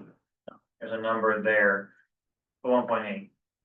And, given our road miles, Newcastle's probably gonna have a higher hit of that $240,000 than Damariscotta would. Cause if you look at road miles and the average, you just use that analysis, we're covering 65%. Right. Or I'd ask for 64 and you guys take 36. One of the, part of that conversation, I think, Kevin was alluding to, and Tom may have asked, but, that offset with that summer work, I'd asked Andy, I don't know if they were there yet, but looking at, our capital outlay right now, we're storing money and saving money to do projects, and whether or not there's an offset there, are you removing it from capital into operating? Or is it an offset, you're still getting things done that are getting done, but, it's. I don't think so. I mean, Yeah, that's- I think we're far enough behind on road surface management. Yeah. That we're still building what we need to have an annual allocation to do significant road miles in a That's- year for paving. What Newcastle's created over the last few years with their capital budget, looks at, okay, this road needs to be paved, it needs new drainage, it needs new culverts put under it, it needs trees cut back, and so they kind of look at the road in whole, where some of the stuff we can do, like what you're saying, is like you can pull some of that out and do more routine maintenance on your tree trimming and pushing that back. Mhm. You could do culverts ahead of when the asphalt needs to be put in place, and you guys are a year ahead with some of that stuff from when you pave. We do, yes, I'm sorry, so let me back that up. We have an operating budget, which takes care of some of the culvert work specifically for the capital road in the next year. So we're sort of stepping into both sides of the actual paving of a road is a separate capital budget. It's not even included in that number there. Right. So it's just operating at the 2 million between the two. Our annual operating takes care of culverts, driveway culverts, and ditching ahead of the coming in to do the final pay, which would be the following year. So that's how we structure it. Yeah, for us, we do it, we just do a lot less than what we otherwise can with two people. And we contract out what we can. The last couple of years with particularly with the plow contract. I think you might recall, most of you, that, we had the first year of the contract, we realized the cost after town meeting. And we had to reduce some of those general contracting lines, the tree cutting line, to accommodate without going back to town meeting, that increase. This year's budget exercise, we held some of those lower, so we didn't have, or we realized the remaining half of that increase for the plowing. We kept some of those others low, and so I think when you're looking at it, there's 100 ways to look at it. We can look back historically how we've spent it, and I think where we're in-house. I don't think you're gonna see, in some cases, as much was getting done as we would otherwise expect on a routine plan. Because we're just making the best of it with two people. Budgets were low for contracting. That first budget I helped put together was what, 24 it was, and that was a jump of $100,000. Yeah. And most of that was committed to trying to do more contract Yeah, work. so Yeah. if nothing else, the summer situation would be better than what we have now, so it would not be, would be beyond standard, because we don't have the resources to do even standard right now, so. The winter may be less than, you know, excellent, but the summer is gonna be better by definition, because you're gonna have resources that we don't have now. Well said. That's the idea, and it's hard to quantify what could get done, or the size of the departments and whatnot, so. Yeah, you know, sitting on the side of the table, I mean, you guys have done an awful lot of work, and it looks, you know, promising, but it's. I think it needs more for us to, you know, come to any kind of conclusion.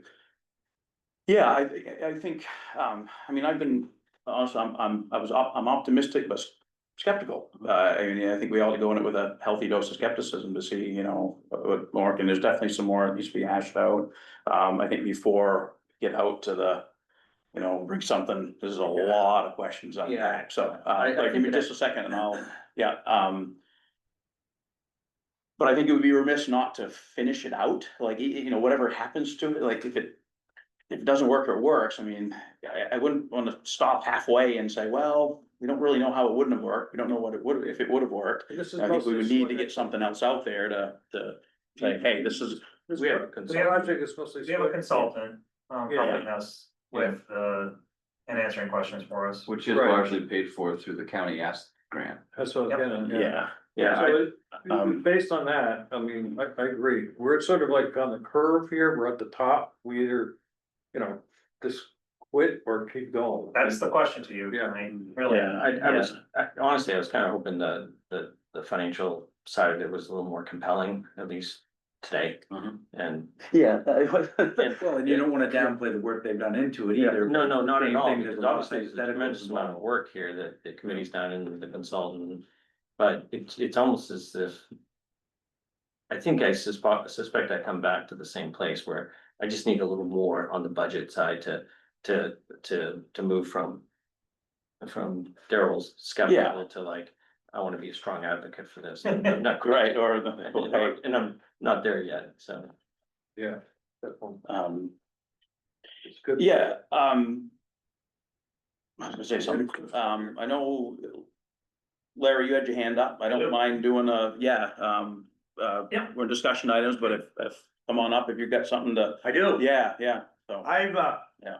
Larry Seidlinger, I've spent the last month and a half putting this together. I've watched 4 of the 5 meetings we've had, was attended a couple of them. I'd just like to pass this out to the board for another perspective. Is this the, This is another perspective. I've seen this and I'll say, and for public input, thank you. No, there's a lot of good questions here and, I think, yep, I think the plan you outlined, I applaud you guys for trying to put this together. I think your numbers are flawed, big time. I don't know why, you would consider Mapleton, Castle Hill, and Chapman anywhere close to Damariscotta and Newcastle. I was in the long haul trucking business for 30 years. I've trucked through those 3 towns a lot.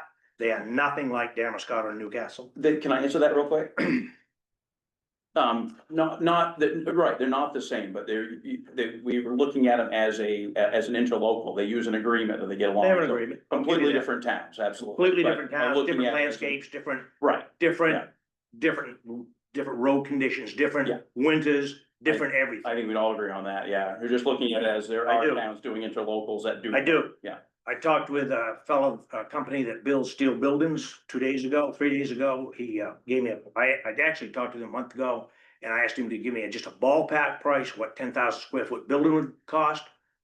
Slab and building, about $200 square foot, which is $2 million for 10,000 square foot. And that doesn't include site development for parking, well, power, whatever, that. I think, as you can go through this, I can answer any questions you wanna go through this. 1/2, I didn't put my information on there as far as contact, but I didn't do this by myself, I had some extra help with me.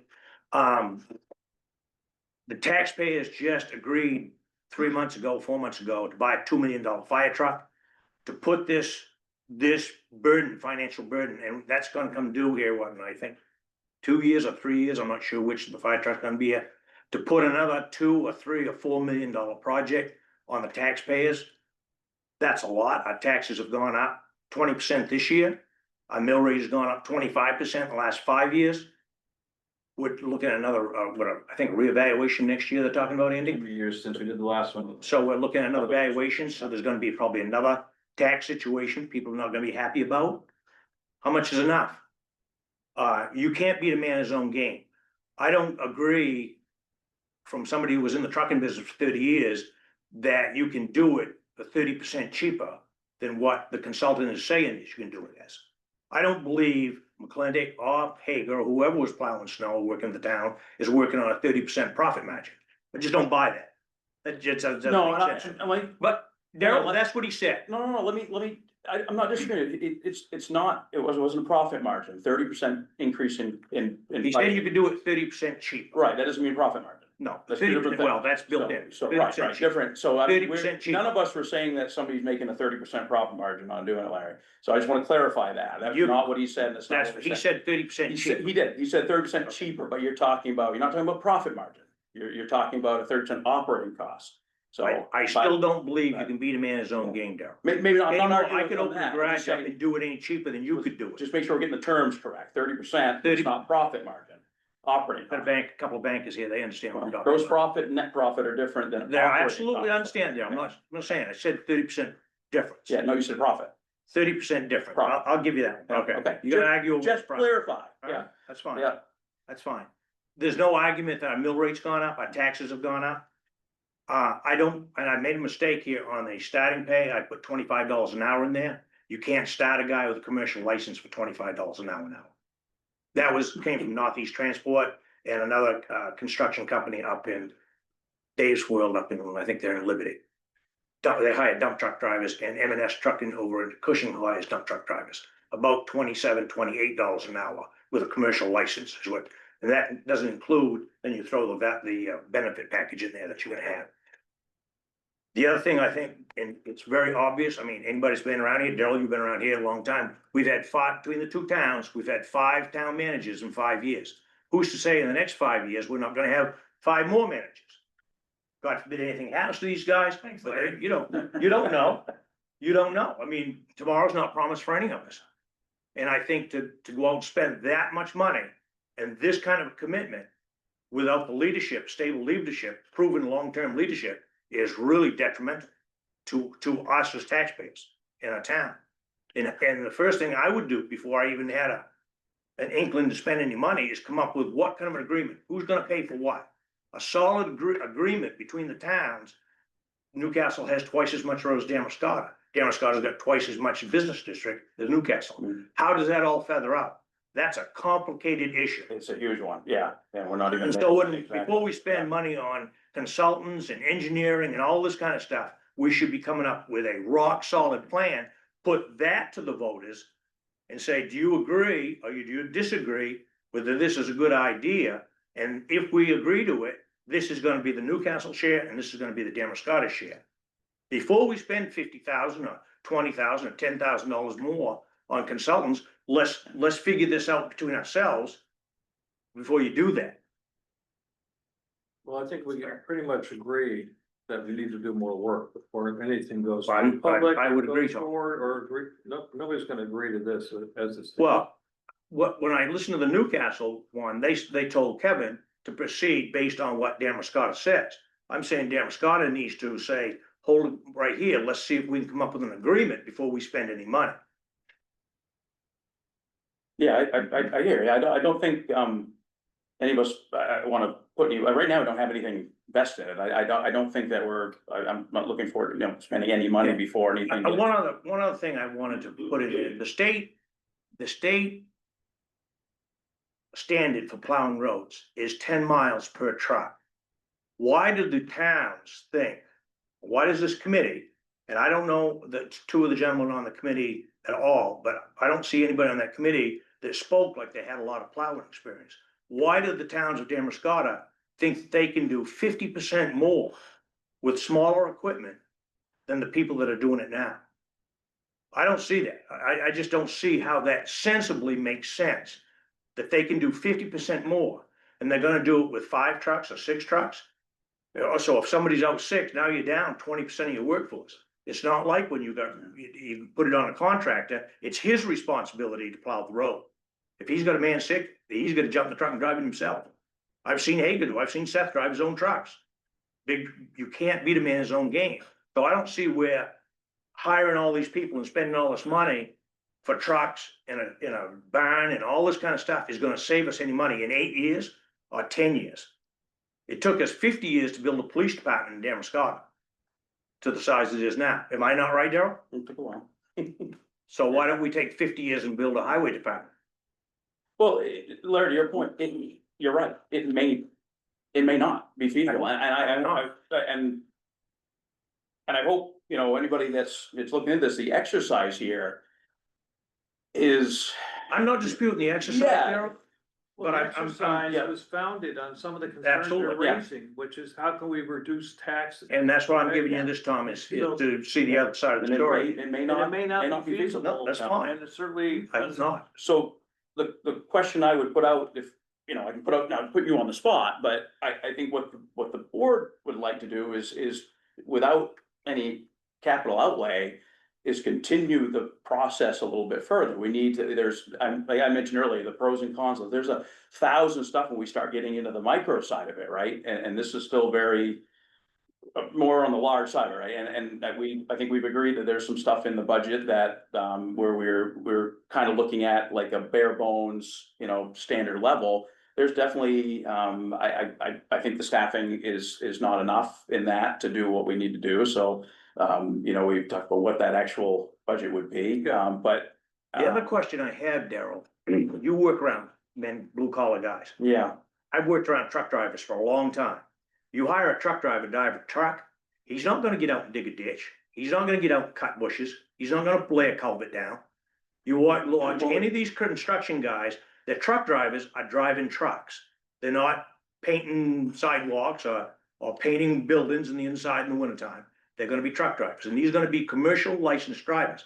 Now, you'll find an occasional one that will be jack of all trades. yeah, well, A lot of you truck do, drivers- you do. a lot of truck public drivers works are, departments have a lot. But to find 7 of them, Both, yeah. I question it. Those are all good Yeah, points. they are. And plowing snow is an art. It takes an extreme amount of talent to plow snow and not hit stuff. You're not talking about a truck that's 86 inches wide, or 8 feet wide, 8.5 feet wide. You're talking about a truck that's with a wing on it that is up to 12 feet wide. That's a big load going down the road. It takes talent to do that. And you're not gonna hire any Tom, Dick and Harry to do it.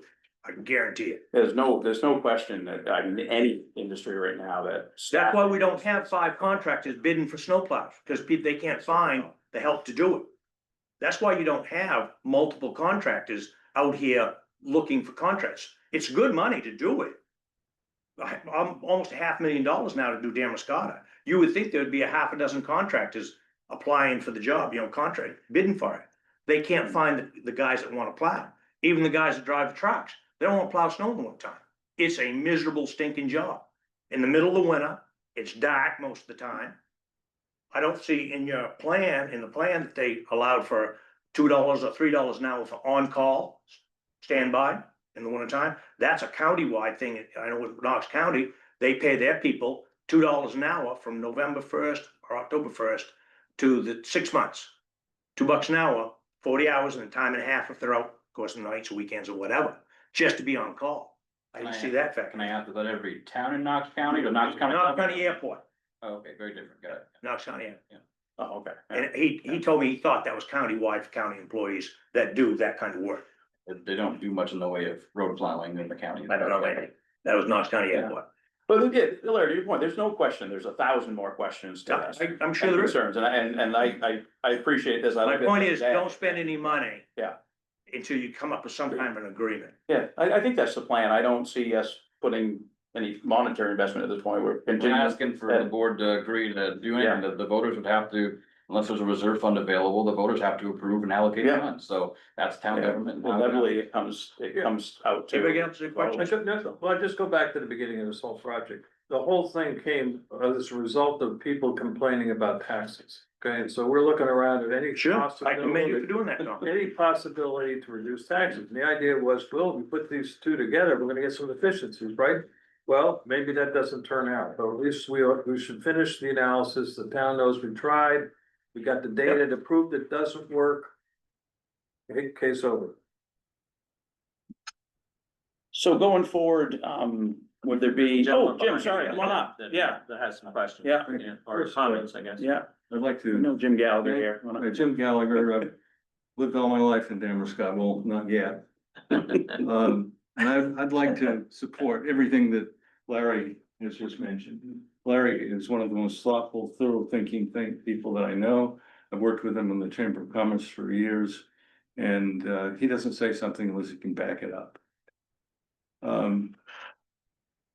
I have a real problem with this idea.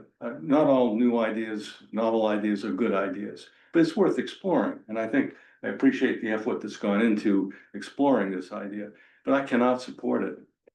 I looked at the list of properties that are owned by Damariscotta compared to Newcastle.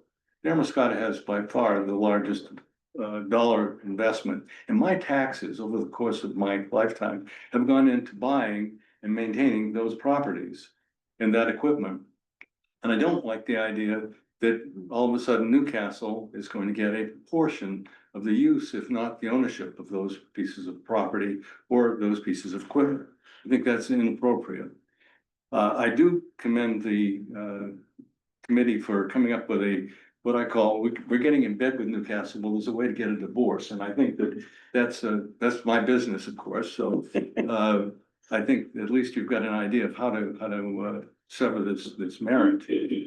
But I don't see how you can be certain that the tax dollars that I pay, and I pay a lot of taxes to this town, I don't see how you can be certain that my tax dollars are proportionately going to be spent on my town as opposed to being spent for Newcastle. Now, some of you don't know me, I spent 20 years as county commissioner in Lincoln County, and I had to apportion taxes based on the state valuation. So I understand what you've done and how you've done it.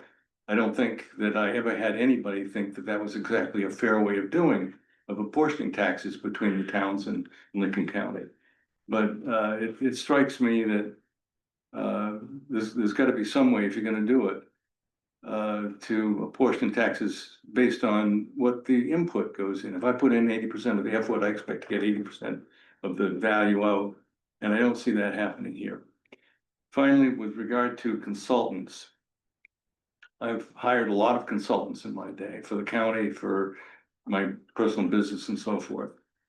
I've yet to see a consultant that decides that we shouldn't do something. Consultants are forward-looking, progressive people who want to do the job and want to prove that something is valuable.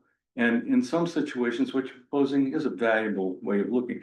The effort you're putting into this is valuable. I have no question about that. But like Mr. Anderson has brought up, and like Daryl's suggested, there's some skepticism here. I am skeptical. I think there's a lot of questions to be asked here before even you put it out to the public. And looking at the time schedule that I saw up on the board there, October, November, that's a year too soon at the very earliest. And I think there's a lot more figures that need to come up. And again, I want to thank the board. I want to thank Larry for the work that he's doing. Thank you, Jim. Thank you. So, Larry, how much you pay him to come in? He's a lawyer, you know they're expensive. You couldn't afford it. Come on up, John. I'm gonna have you state your name, you know the drill, you know who you are, yeah. John Gallagher, I'm a resident lifelong Damariscotta. I get very, very upset about taxes. 20% extreme on businesses that I own. I rent houses to people. The amount of rent that I've got to go up on those to make those even become break even now this year, ridiculous. I have to be careful about the town of Newcastle. When I talk to Newcastle, my wife comes from Newcastle. And you talk about divorces happening between towns. Some of you don't remember back in 2015 when we had an interlocutory decree that we divorced. And it's very difficult. I agree with Brother Jim, and Larry did an excellent job of presenting the problems that this creates. I also am chairman of the Water and Sewer District. And the equipment that we have out there is extremely expensive. It doesn't get cheaper and it breaks down. In the business you're in, Daryl, you know what a diesel engine costs. Yeah, oh, you yeah, know what- yeah, maintenance costs and. You know, equipment an replacement axle costs, brake. yeah. Anytime you have 7 pieces of equipment, probably 3 or 4 Yeah. of them might be running at any one time. The rest are being repaired, particularly when we're talking about snow plowing. It's a rough, as Larry said, it's a rough, terrible job. It takes a terrible toll on equipment. It takes a toll on the drivers. And his point about having somebody who was a professional driver sitting in here and painting. We have trouble hiring people to work at the sewer district or at the water district. How are you gonna find people who have professional licenses that wanna do that? I can't see it. The work that the committees have done is diligent. They've done a lot of work on it, and I understand that. Andy, you know, you and I talk frequently about problems out sewer district and water. But right now, looking at what's going on here, there's a lot more to be looked at. Tom says that the population of Damariscotta is decreasing. Newcastle is increasing. How do you take care of the tax burden put on Damariscotta? Would automatically go up in order to keep balanced with Newcastle. Damariscotta needs to take care of Damariscotta. Newcastle needs to look at Newcastle and take care of Newcastle. Are there savings that we could have on some things? Yes, but when we're talking millions of dollars like this, sorry, won't get my support. Thank you very much. Thank you, John. Take care. Oh, Leah, come on up, yeah. Didn't see Get a your hand woman's up back point of there, view. sorry. Yeah. I'm gonna do a woman's point of view. So I'm Leah Puckey, and before I start, I never learned the art of being politically correct, so I'm going to insult all of you, and I apologize now. So, I've had it, yeah. born and raised in Newcastle, my grandparents, my dad, myself, we ran a company in Newcastle for 68 years. My heart is still in Newcastle. I'm a taxpayer in both. I live down in the acres. You know, that's my grandfather's housing development, so I'm well established in this area. I am appalled at the way you guys are spending money. It didn't, you guys are basically two companies two businesses working together. One of you is gonna do something to make the other one mad, and we're gonna split apart. Yeah, it didn't work in 2015, it's not gonna work now. Have you thought of ways of cutting back on the snow plowing? You guys use a gross amount of calcium chloride. Cut back on it. No other town uses that much. If it wasn't for the fact that I go north every weekend because I've lost my privacy at home and I go up there to get away from it, I'd run summer tires all year, all winter. The roads are bare from the time the first snowflake hits to the time the last snowflake hits. South Bristol, Noblesboro, Newcastle, they all don't use that much. Why don't we save money and cut back on that? Why are we trying to keep the people that move in from learning how to drive in the snow? Like I said, I go north every weekend. I drive home on state roads, state maintained DOT roads, and they're snow covered. I don't hit Bear Road till I hit 95 in Newport. So why don't we just cut back on that instead of spending all this money? This joint thing is not gonna work. It didn't work before, it's not gonna work now, because one of you guys are gonna make the other one mad. It's just gonna happen. Sorry, but that's the truth. Leah, part of the workshop too is to your point, we've been discussing service levels and what's acceptable and, but like Andy mentioned the first part of it, yeah, we've been, Damariscotta has a concierge, we've had a concierge service, right?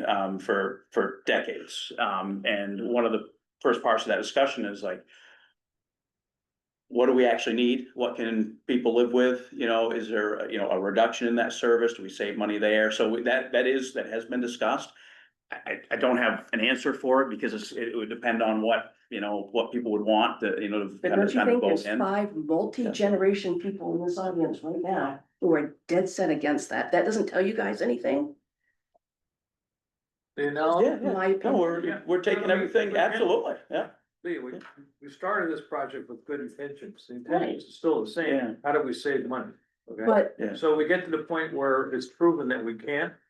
I don't think anybody's gonna. I just gave you a suggestion on how to cut down on your plowing. Yeah, so Stop good using, idea. stop using up so much. In the very short few years I've been here, on 2 occasions, contracts came up for winter maintenance and that board has discussed cutting back on the service. So do it. The desire wasn't there from the community. need to- it needs to be voted. $185,000. Why are this we year for- why are we, coddling the people that don't know how to drive in the snow? They're voters, Leah, they're voters. Well, I'm sorry, but you can't, you can't, people have to show up and vote. That's what it comes down to. When 20 people or 40 people come to the town meeting, and that's it, that's why we have what we have. Cause you boys are like pushing out the locals, you're taxing them out. And now Tom and I have a mutual neighbor Leah. who's staying in Russia because they can't afford the taxes here. Leah, we all are paying taxes. Everyone sitting here is paying taxes in this town. We're all feeling it. You're just, But when you only have 40 people maybe show up at an annual meeting, that's apathy. The folks are having a hard time with this and local people aren't coming in and voting. So, to your point, the reason that's, if there's people that have concerns and voices, they need to come vote. They need to show up. They need to voice their concerns. If the majority vote of 40 people in a town of 2,000, that's what's gonna happen. So you need to energize more people. How's that sound? But to your Yeah, point, we're with spending the money. service levels, that's a great question, because when we started the process, the first thing we kind of worked at to say like, okay, what should we start with the service level? And that's where we kind of said, well, let's start with the service level we have now. Let's pretend that we're gonna continue on with the roads being cleaned off. Like you say, I can drive on snow too. I get it. And we said, well, let's start with that and work from there and then see what that would play out with. And then if it went into further, we say, okay, well, this isn't gonna work. What would happen if we reduce the priority levels of the roads? What happens if we do this and that? But you also have to keep in mind that we're also dealing with, it's also a public safety issue. We do have an elderly population in town. So do we get to the point where the roads are unsafe or?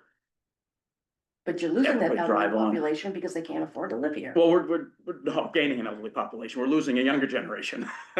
So the opposite's happening, All right, but but now you're yeah, gonna see how the but, sausage yeah. is made, because you're Yeah. now on the committee, the budget committee. yeah, And so you're gonna go through the entrails of the whole process from the bottom up and, chime in. yeah, it'd be great. See what you can do. Great, so. But everything's, valid concerns. I get it. We're listening, so. And I think we're at a point where nobody, I don't think anybody's advocating for spending any money at this point to get in. I think we need to get a little bit deeper and then, we can, whether that's another, Newcastle proposing another, workshop?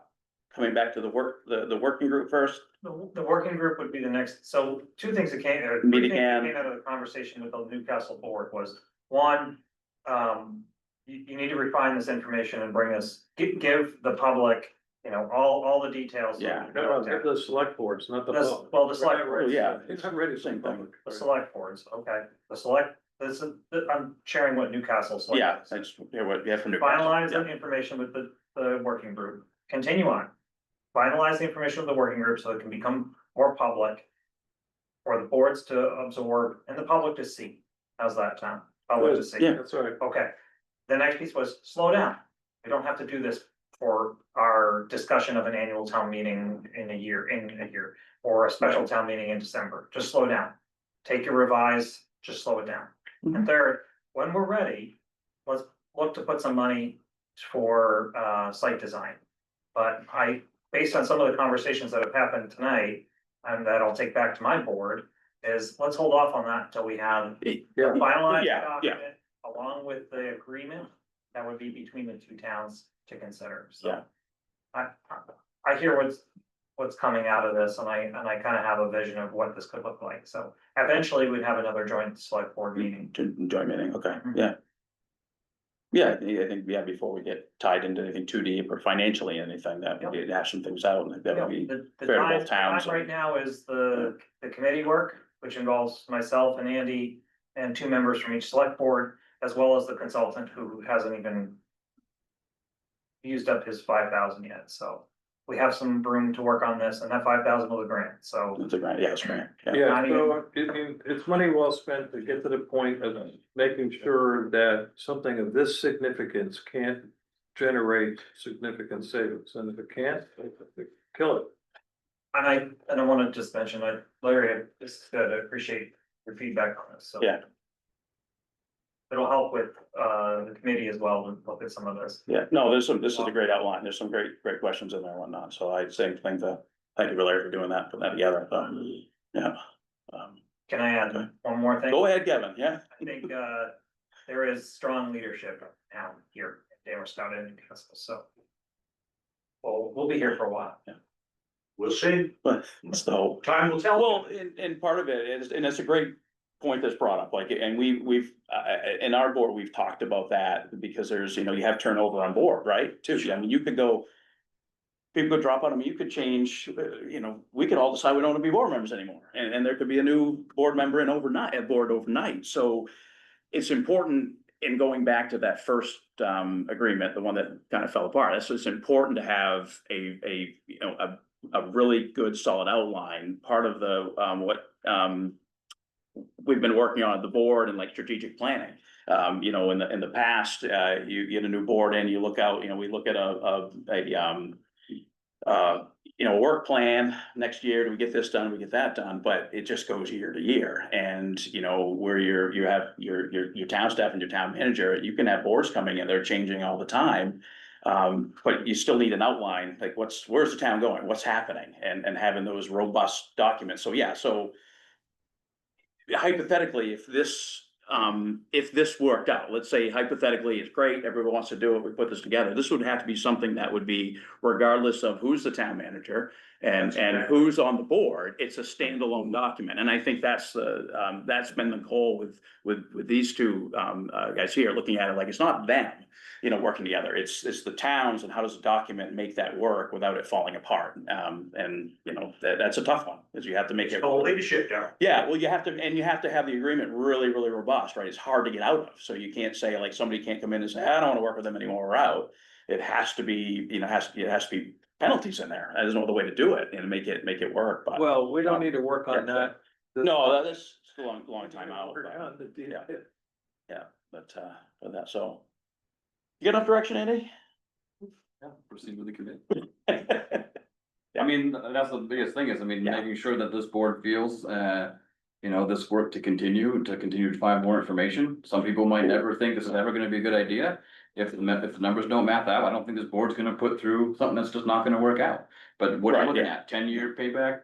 Or are you looking over the long haul? If it took 50 years to build a department to the point where people are satisfied with what they get, it might be that. So how do you look at something over a 10-year period, knowing it does take decades potentially to build back that? Where's that starting point? And if it means never going forward with a new department ever, because it's gonna cost money, I guess that's, again, something that the voters and the board Yeah. can decide. But I think, we're at a good point in looking at this to see, is this something that would benefit the long term for either or both communities? Yeah, I would far more support Damariscotta owned, Damariscotta maintained department than I would a department that was interlocal. I just don't see the benefits. No one has shown me the benefits yet. Agreed. Gotcha, yeah. That's what we're working on. Yeah. Well, you've got a department right now, you've got 2 men working full-time in the town. That Yeah. don't have commercial license. And a $500,000 winter maintenance budget, which is why this board raised the question, is there a way to do it cheaper? Right, and so if I can just ask for this board's direction, to the point Jim's making, does this board want us to try and math out what that cost looks like for the town of Damariscotta to try and do it on its own? I think. At a bigger scale to do winter maintenance and then Well, summer. I don't think we should right now. I think we need to continue this process out. I mean, the basic numbers are there, right? We can look at the budget and say it costs us $500,000 to do the plowing, and then what our operating budget is for what we do for public works, and then what we get out of it. So the numbers are already there, right? We know what the results are. We know what it's costing.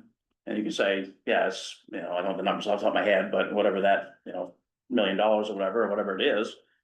And that's what we're getting for it. So I don't think we need to go too far into the weeds on that right now. I mean, it's more than on the capital outlay. If you're gonna- I think the two towns, it makes sense to look at, because if Yeah. both towns are looking at creating a bigger public works department to meet all the needs and try and help control the cost. When you put it out to bid, you get what you get, and hopefully someone bids, hopefully more than one bid. yeah, But you're at the mercy of whatever someone's willing to say, I'll take it for this. Last time we had 2 people bid on it, 2 companies. It's a miserable job, Andy. I'm not saying it's not. It's a miserable job. But we have to have it done, I agree. right? It has to be done, and the community has to be, the community has to Well, be. and that's why you satisfied. need professionals, or people that will take the risk of professionals take to do the job. I'd like to think the folks that we hire and maintain here as employees are professional. yeah, I would agree. I'm I'm not not saying they're not. suggesting they're not, I think it's capable. Yeah. Towns do this, I think it's capable. I disagree with you. Hang on, hey, let's bring the temperature down for a minute. Oh. 7 commercial drivers that know how to plow La- snow. Larry, let's bring it down a minute. It's I mean- doable because other towns do it. Like, right, we got your point. I understand staffing is miserable. I have to staff all the time. It's doable. Towns do it. We have, Waldeboro has. Darryl, you're absolutely right. Right, so it's not, what we're trying to avoid here is looking at things, if we never look at anything. Right, if we all go into it going, it's not gonna work, don't look at it, without any proof, then we don't do anything ever, right? That's the point of it, that's the point. So, all these are all founded, but let's, the folks that we have here that do, to Andy's point, we do have professionals that work for town. It can be done, people can hire, towns already You do sure it, you want to spend so. that money, Darryl? Yeah, I didn't say that, but towns can do it, so. We're trying to be open-minded, and that's part of this process, open-minded, I said at the beginning, I'm optimistic but skeptical, that's just being open-minded, right? If we shoot down everything from the very beginning, then we're not gonna. You don't want. Any plans or any ideas ever, so. I think this is worth carrying out to fruition to the end where we can say, okay, here are the numbers, we math it out, it doesn't work, or here are the numbers, we math it out and it will work, or there's a reduction in services, or what can the taxpayers, what do we want to do here? We can get caught up in the weeds all day long about, well, who's taking what time for a lunch break and this, that's a lot of micro stuff we're getting caught up in the weeds in, which are all things that need to be hashed out. Can't hash them out right now because we don't know, we need to know what the actual numbers are and kind of go from there, but it can be done. It's not impossible. I mean, the towns do this, there's municipal, departments all over Maine. To say that nobody can do it and we can't do it and you can't hire a driver that wants to work year round and put him to work, and you can. I work for a company that hires drivers. And we have a lot of drivers. We hire drivers all year round. What does an oil truck driver do in summertime? Anybody answer me that? They paint, they clean, they brush, they have, and they carry hazmat CDLs. We employ them year round. So it is possible. So if we look at everything from the point of view is we can't do it, we'll never get anything done. This may not work out, but we can try something, look at an idea. I just don't want to be blasted for actually looking at something, so, yeah. I'm just presenting another point of view. Yeah, absolutely, I get it, A thought out Yeah. one and a researched one. Yeah. And that's all I'm saying. Yeah. And Andy, I know he's mad at me because he doesn't think that I think they're professionals. I absolutely agree, you guys are professionals, but they're not commercial drivers. Neither one of you guys are commercial drivers. Not right now. Okay, so, but neither one of them are commercial drivers with experience. Just because you have CDL doesn't mean you're experienced. All that means you pay to pass the test. Larry, we hear you, but the Okay. glass is not I necessarily. mean, I'm just Wait a making a minute, the point. glass is not half empty yet. They've got to do some more work. It may be I- totally empty when they get done, right? But let's not stop this thing, put a monkey wrench in something that started out with a good intent until we know the facts. Tom, I'm not faulting the good intent. Don't get me wrong. Right. Well, we just gotta go a little further. These guys are good. So They're gonna come back and say, look, we looked into it. All right, we have a It's not plan, gonna we're gonna move on to liquor Yeah. license here in a minute. Yeah. So no harm, no foul, there's no expenditures, there's no cost to taxpayers at this Friends point. here, right, We're Darryl? gonna get into, yeah. Yeah, friends here. We are. Nobody's leaving until we go through the liquor. Oh, Let me move stuff along I'm here. just kidding. I didn't hear you. I said you can take care of the Pumpkin Fest parking lot. I'm working that day. I'm gonna move stuff along here and it's getting exciting. We still have the liquor license and the road opening permit, so nobody can leave yet. So we put this to the end. I've had enough. Look at everybody scatter. Come on. You wanna ride this to the end, folks? Come again, I like that, Thank you all. I like that dialogue, it's good. Okay, all right. So I think we're in consensus. Let's Keep going. move along. Yeah, we just need some more. I think info. I think it's clear what they, You guys are gonna. to them what we. Say that we don't think Yeah, it makes yeah, sense, yeah, but you wanna so- wait 10 years. All right, let's move into, we have two things left on the agenda here for the liquor license issuance policy and then road opening permit policy. So I lost my page numbers here. 118. I did. I forgot to get Yeah. that far. So, Yeah. all right. So sharing this draft policy, the statute lays out, you know, towns may hold public hearing for liquor licenses and some other things in there, but. In light of the last two, but two of the last few meetings we've had, there's been two applications of the last couple of meetings that. Their license has expired. Mhm. The state has put us perhaps in an odd position to say, are we willing to allow them to operate on a temporary license? So, well, I don't see anything in the statute, I don't see anything in the rules the department Oh, has yeah, that yeah. talks about a temporary license, frankly. Only in the case where you expire and didn't kind of realize it, is there kind of a grace period for fines for serving without a license, but there's a limit to that even, so. We have it in writing that the state basically is interpreting the statute to say. If the towns are okay with allowing it, their license, it just ran out. Just give us the authority. My question is, well, who has the authority in the office to give this again, where it's not written in statute or rule? And so I didn't want to Yeah. put me or Becky or someone else out, and so bringing this to you in part, to solve some of that, period. I mean, the way we've solved it is we just said, look, they're on the next agenda. Interpret that how you will. Right, yeah. And it's worked, it's been fine, but, you know, this is an effort to try and streamline the renewal process so that they aren't waiting maybe 2 weeks for the next board meeting. Yeah. To not call the board in every time someone comes in at a time where it's the day after the meeting just was held. For new licenses, you still have to go through the public hearing. Yeah. You still have to go through that, but for the renewals, trying to streamline this, trying to be clear who has that authority in the office to do that Mhm. from the board. The state's done a service in this, in that they've got an online system now. Yeah, That will help, that does help streamline it. Becky gets it and we can check in with the PD and check in with the code to make sure there's no, boom, boom, done. you know, things that we didn't realize were Yeah. happening. I mean, if we had someone come to you, this is another piece to add, we don't typically have the code review it, but I mean, if someone comes to us, I think it's happened, for the liquor license, is the code officer reviewing that? To say, yeah, I know there's a restaurant there, yep, they got everything they need to operate as a restaurant, as they're applying for a license. And not to let that fall through the cracks. I think that's happened in the past. And it leaves us kind of in a weird situation where now all of a sudden, towns issue a liquor license, we kind of know and accept that they're there operating that way, even if the zoning maybe hadn't been met. And so just that's bringing that in. Police already reviewed it anyways. They gave you the chief's letter, and every time this comes up for renewal or for new. Right. Or for renewal, new, there isn't anything to share. So this is just a first draft of it, have you look at it. I'm not expecting a vote on it today. If there's any Who questions. put the draft together, and did Michael have input, and did he look at other policies? I started the draft, have shared it internally with a few folks. I know our clerk, 'cause she's typically involved in this. Yeah.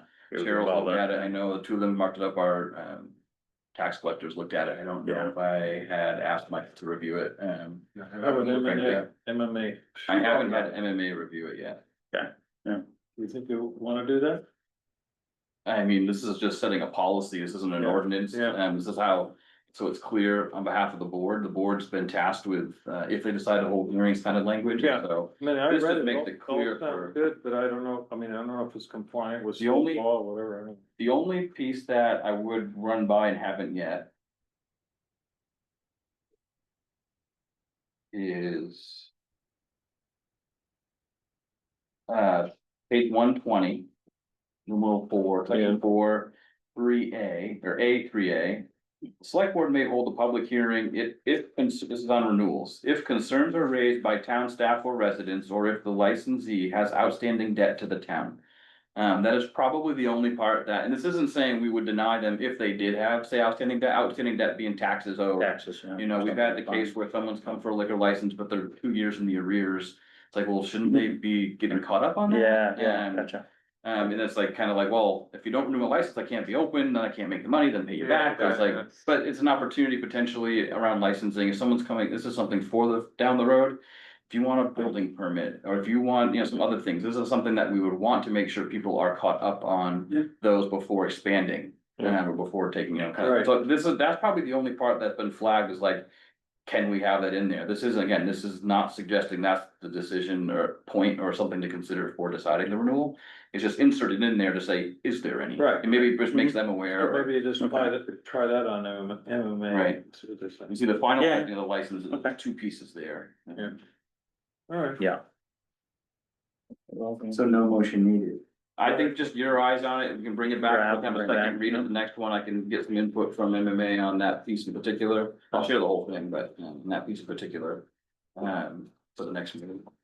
Yeah, there's time, since I've been here, I've kind of bounced it back and forth, well, the state does allow the clerk of the municipal officers to, but it's like the board hasn't kind of given that authority to.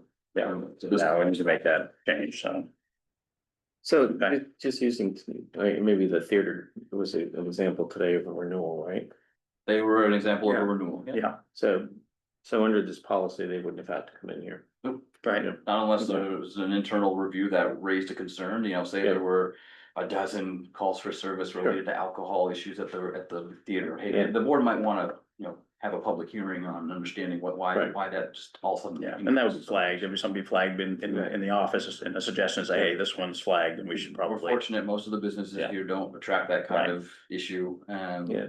Well, you could be case by case in scenarios. Right, exactly, so it leaves it open to calling a hearing, if there's that internal review says, oh, hang on, wait a minute, something's different. here Someone raises some sort of flag. Quite frankly. Yeah, it's fine, we're getting renewals. renewals. As long as I've Yeah. been here. Yeah. And what's the point? Yeah. If there's a known business and there's no major problem with crime or anything else, I mean, that should be handled at a lower level. We don't. need to- Renewal, yeah, We it always should be streamlined. Positive. Right. Yeah. So just that part, and so we just that portion of it, and that's all checks out, good to go, then. Yeah, it was good to me. Oh, okay. And road opening. I got it on page 123, a copy of our road opening permit. It references statute generally, 2 titles, not even specifically within, just the title in whole. Title 23 and 35A. Bringing it up, suggesting that maybe we have something a little more vetted, thorough, it's $25 permit fee, but then in statute, it affords the road commissioner the sole authority to decide if they'll accept the closing of the road, the quality of the work. There's no standards. Period. Yeah. It's like, that's a awkward place to be in potentially without having those metrics, without having upfront knowing what is it that's expected. of It's the town subjective, road commission. it's subjective part, yeah. Yeah. Yeah, I think it's just didn't see a policy that we have, it's just a permit in the state statute that says you're required to keep permits. But it doesn't, it kind of leaves it open to, well, okay, how do we do this? The fee setting, I do some feedback from the state, the fee setting is stated in statute that as long as we set a reasonable fee related to the cost of the work, and if we had to do it over, that we can't go beyond, it has to be reasonable, so we don't need an ordinance to set the fee for this. Yeah. It's a policy that could set the fee, or you could refer to a fee schedule, that we have, Right, and okay. have it set in there under that review. Provided some examples or some of the state statute language that seemed most applicable. Yeah, I didn't get that far. Um, Work. in a nutshell, again, this is a first read, just getting your thoughts on this. Do you use this something you want me to spend a little more time in vetting and pulling in? DOT has, their process. It is very cumbersome. Anyone who's had to do work in opening the DOT process, please do not duplicate that. We don't need to follow everything. There's examples like State ours does. on the other end of the spectrum, we at least have a permit, but there's nothing really there subjectively to say, or objectively to say, it's clear what we expect. Yeah, the trouble with the state statutes, it's like going down a rabbit hole.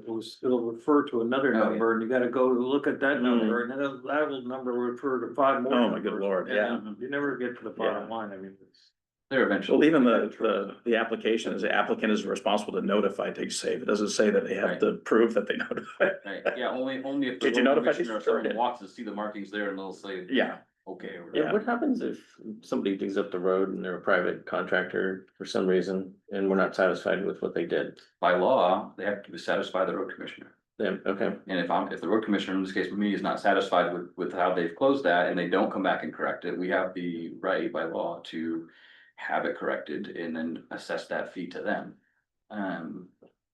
Plus 50%. Cool. Speaking of fees, Michael's working on fee schedules for. Oh, it's generally on our radar. It's not at the top of the list. Not top of the list. it's in the, yeah. It's been generally on our radar. and legal fees? It'll be coming up in the budget, I can. It was something that we were looking at. We shared a version of it months ago. Which everything else just hasn't been. Yeah. Okay, Yep. Sounds like. proceed, Proceed, okay. Put proceed. some other examples together and try and draft some sort of standard. So it's clear. I think, from the recent history, I think, communication's a big one that's not really talked about within the statute around that. So that the public's aware of when things are closed, when there's impacts to travel. And making sure that whoever's doing work is communicating with the town in that. Oh, absolutely, yeah, we need to let them. Understanding again what needs to be done to be put it back to Yeah. restore our, having a moratorium on it, it's in the statute, in the first 5 years of a road. Not like an LCP thin mix, but on a serious capital improvement for your road, there's a 5-year moratorium. As long as we've given notice to the abutters to make sure, at least 6 months notice to make sure they can have a chance to do their connections before we come in. Yeah. So there's some things that probably should just be pulled forward and stated. The way that everyone's clear on. Yeah, the little $25 permit, they're probably not robust enough to make sure things are getting. I imagine larger communities even require them to have bonds and stuff. They do. Yeah. Sure. Either escrow or a bond. Yeah. Again, some of that will depend on the calculated impact and however you wanna arrive to that, whether it's. The DOT's like trench width and length, square footage, or maybe use square foot, do square foot or square yard, and then they assign a value to that. If it's over X at the end of the calculation, period, you need a bond. Yeah. So there's models out there. I think it's just time that we have something. We're working better with the sanitary district, them being the most obvious ones that, do the trench work. Most of the utility companies, like, telecom stuff, they're directional boring under the roads now. Right, yeah. That is still an issue because they still, if there's utilities, water and sewer in particular, they still need to maintain a minimum distance. There's still supposed to be a minimum foot down, and some of those operations can't guarantee they're gonna have the spacing they need above or below those pipes. And so that's still Right. a permitted activity that sometimes doesn't always get to our attention. So there's still always the enforcement and follow-up on this. Someone could come in with a truck and do the directional bore into the road and be gone, and we wouldn't know unless the property owner or neighbor said something. Yeah. It's happening. Yes. Fair enough. Okay. Anybody have anything else for? Yeah, Selectmen's? I wanna commend Andrea for hanging in there, take some NyQuil and go to Yeah, bed. thank you, Andrea. You should hear her on the phone, you wouldn't wanna hear her. In bad shape. Great, If you okay. need any help with that award up there, carry it out. Yeah. Well, I want it in the budget. I want the helium for it. Oh, boy, there's no helium in the budget. Ask our new budget committee, the 2 members, and see if we. Yeah, no. see how- Yeah. Is there any other, board business, anybody have any? Well, God, I hate that. So I won't belabor it, but I did go. Go with it, Dan. I did go to the Lincoln County Yeah, Budget Advisory Committee meeting and okay, just quick highlights there, they're still early in the process, but right now as proposed, it's a 8.95% increase for the county. They're struggling with health insurance. Health insurance costs are not finalized, but they've assumed 8% for next year. I don't know, they don't know that's a good number or a bad number, but that's driving a lot of this. And then there's some interesting pieces. They have a huge issue that they're dealing with, and that has to do with the sheriff's office. And right now they've gotten estimates to fix it up to code, and Oh. And it would cost building somewhere down. between Yeah, a minimum $7 to $10 million to fix it, or do they just look at a new public safety building?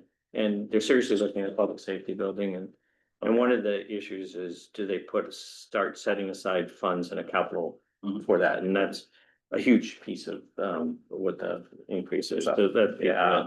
There are a couple little interesting pieces, like they've lost revenue from FEMA, their funds have been cut, and that, so their $64,000 is just gone, based upon something coming out of Washington, so it's just gone. The NOAA funding?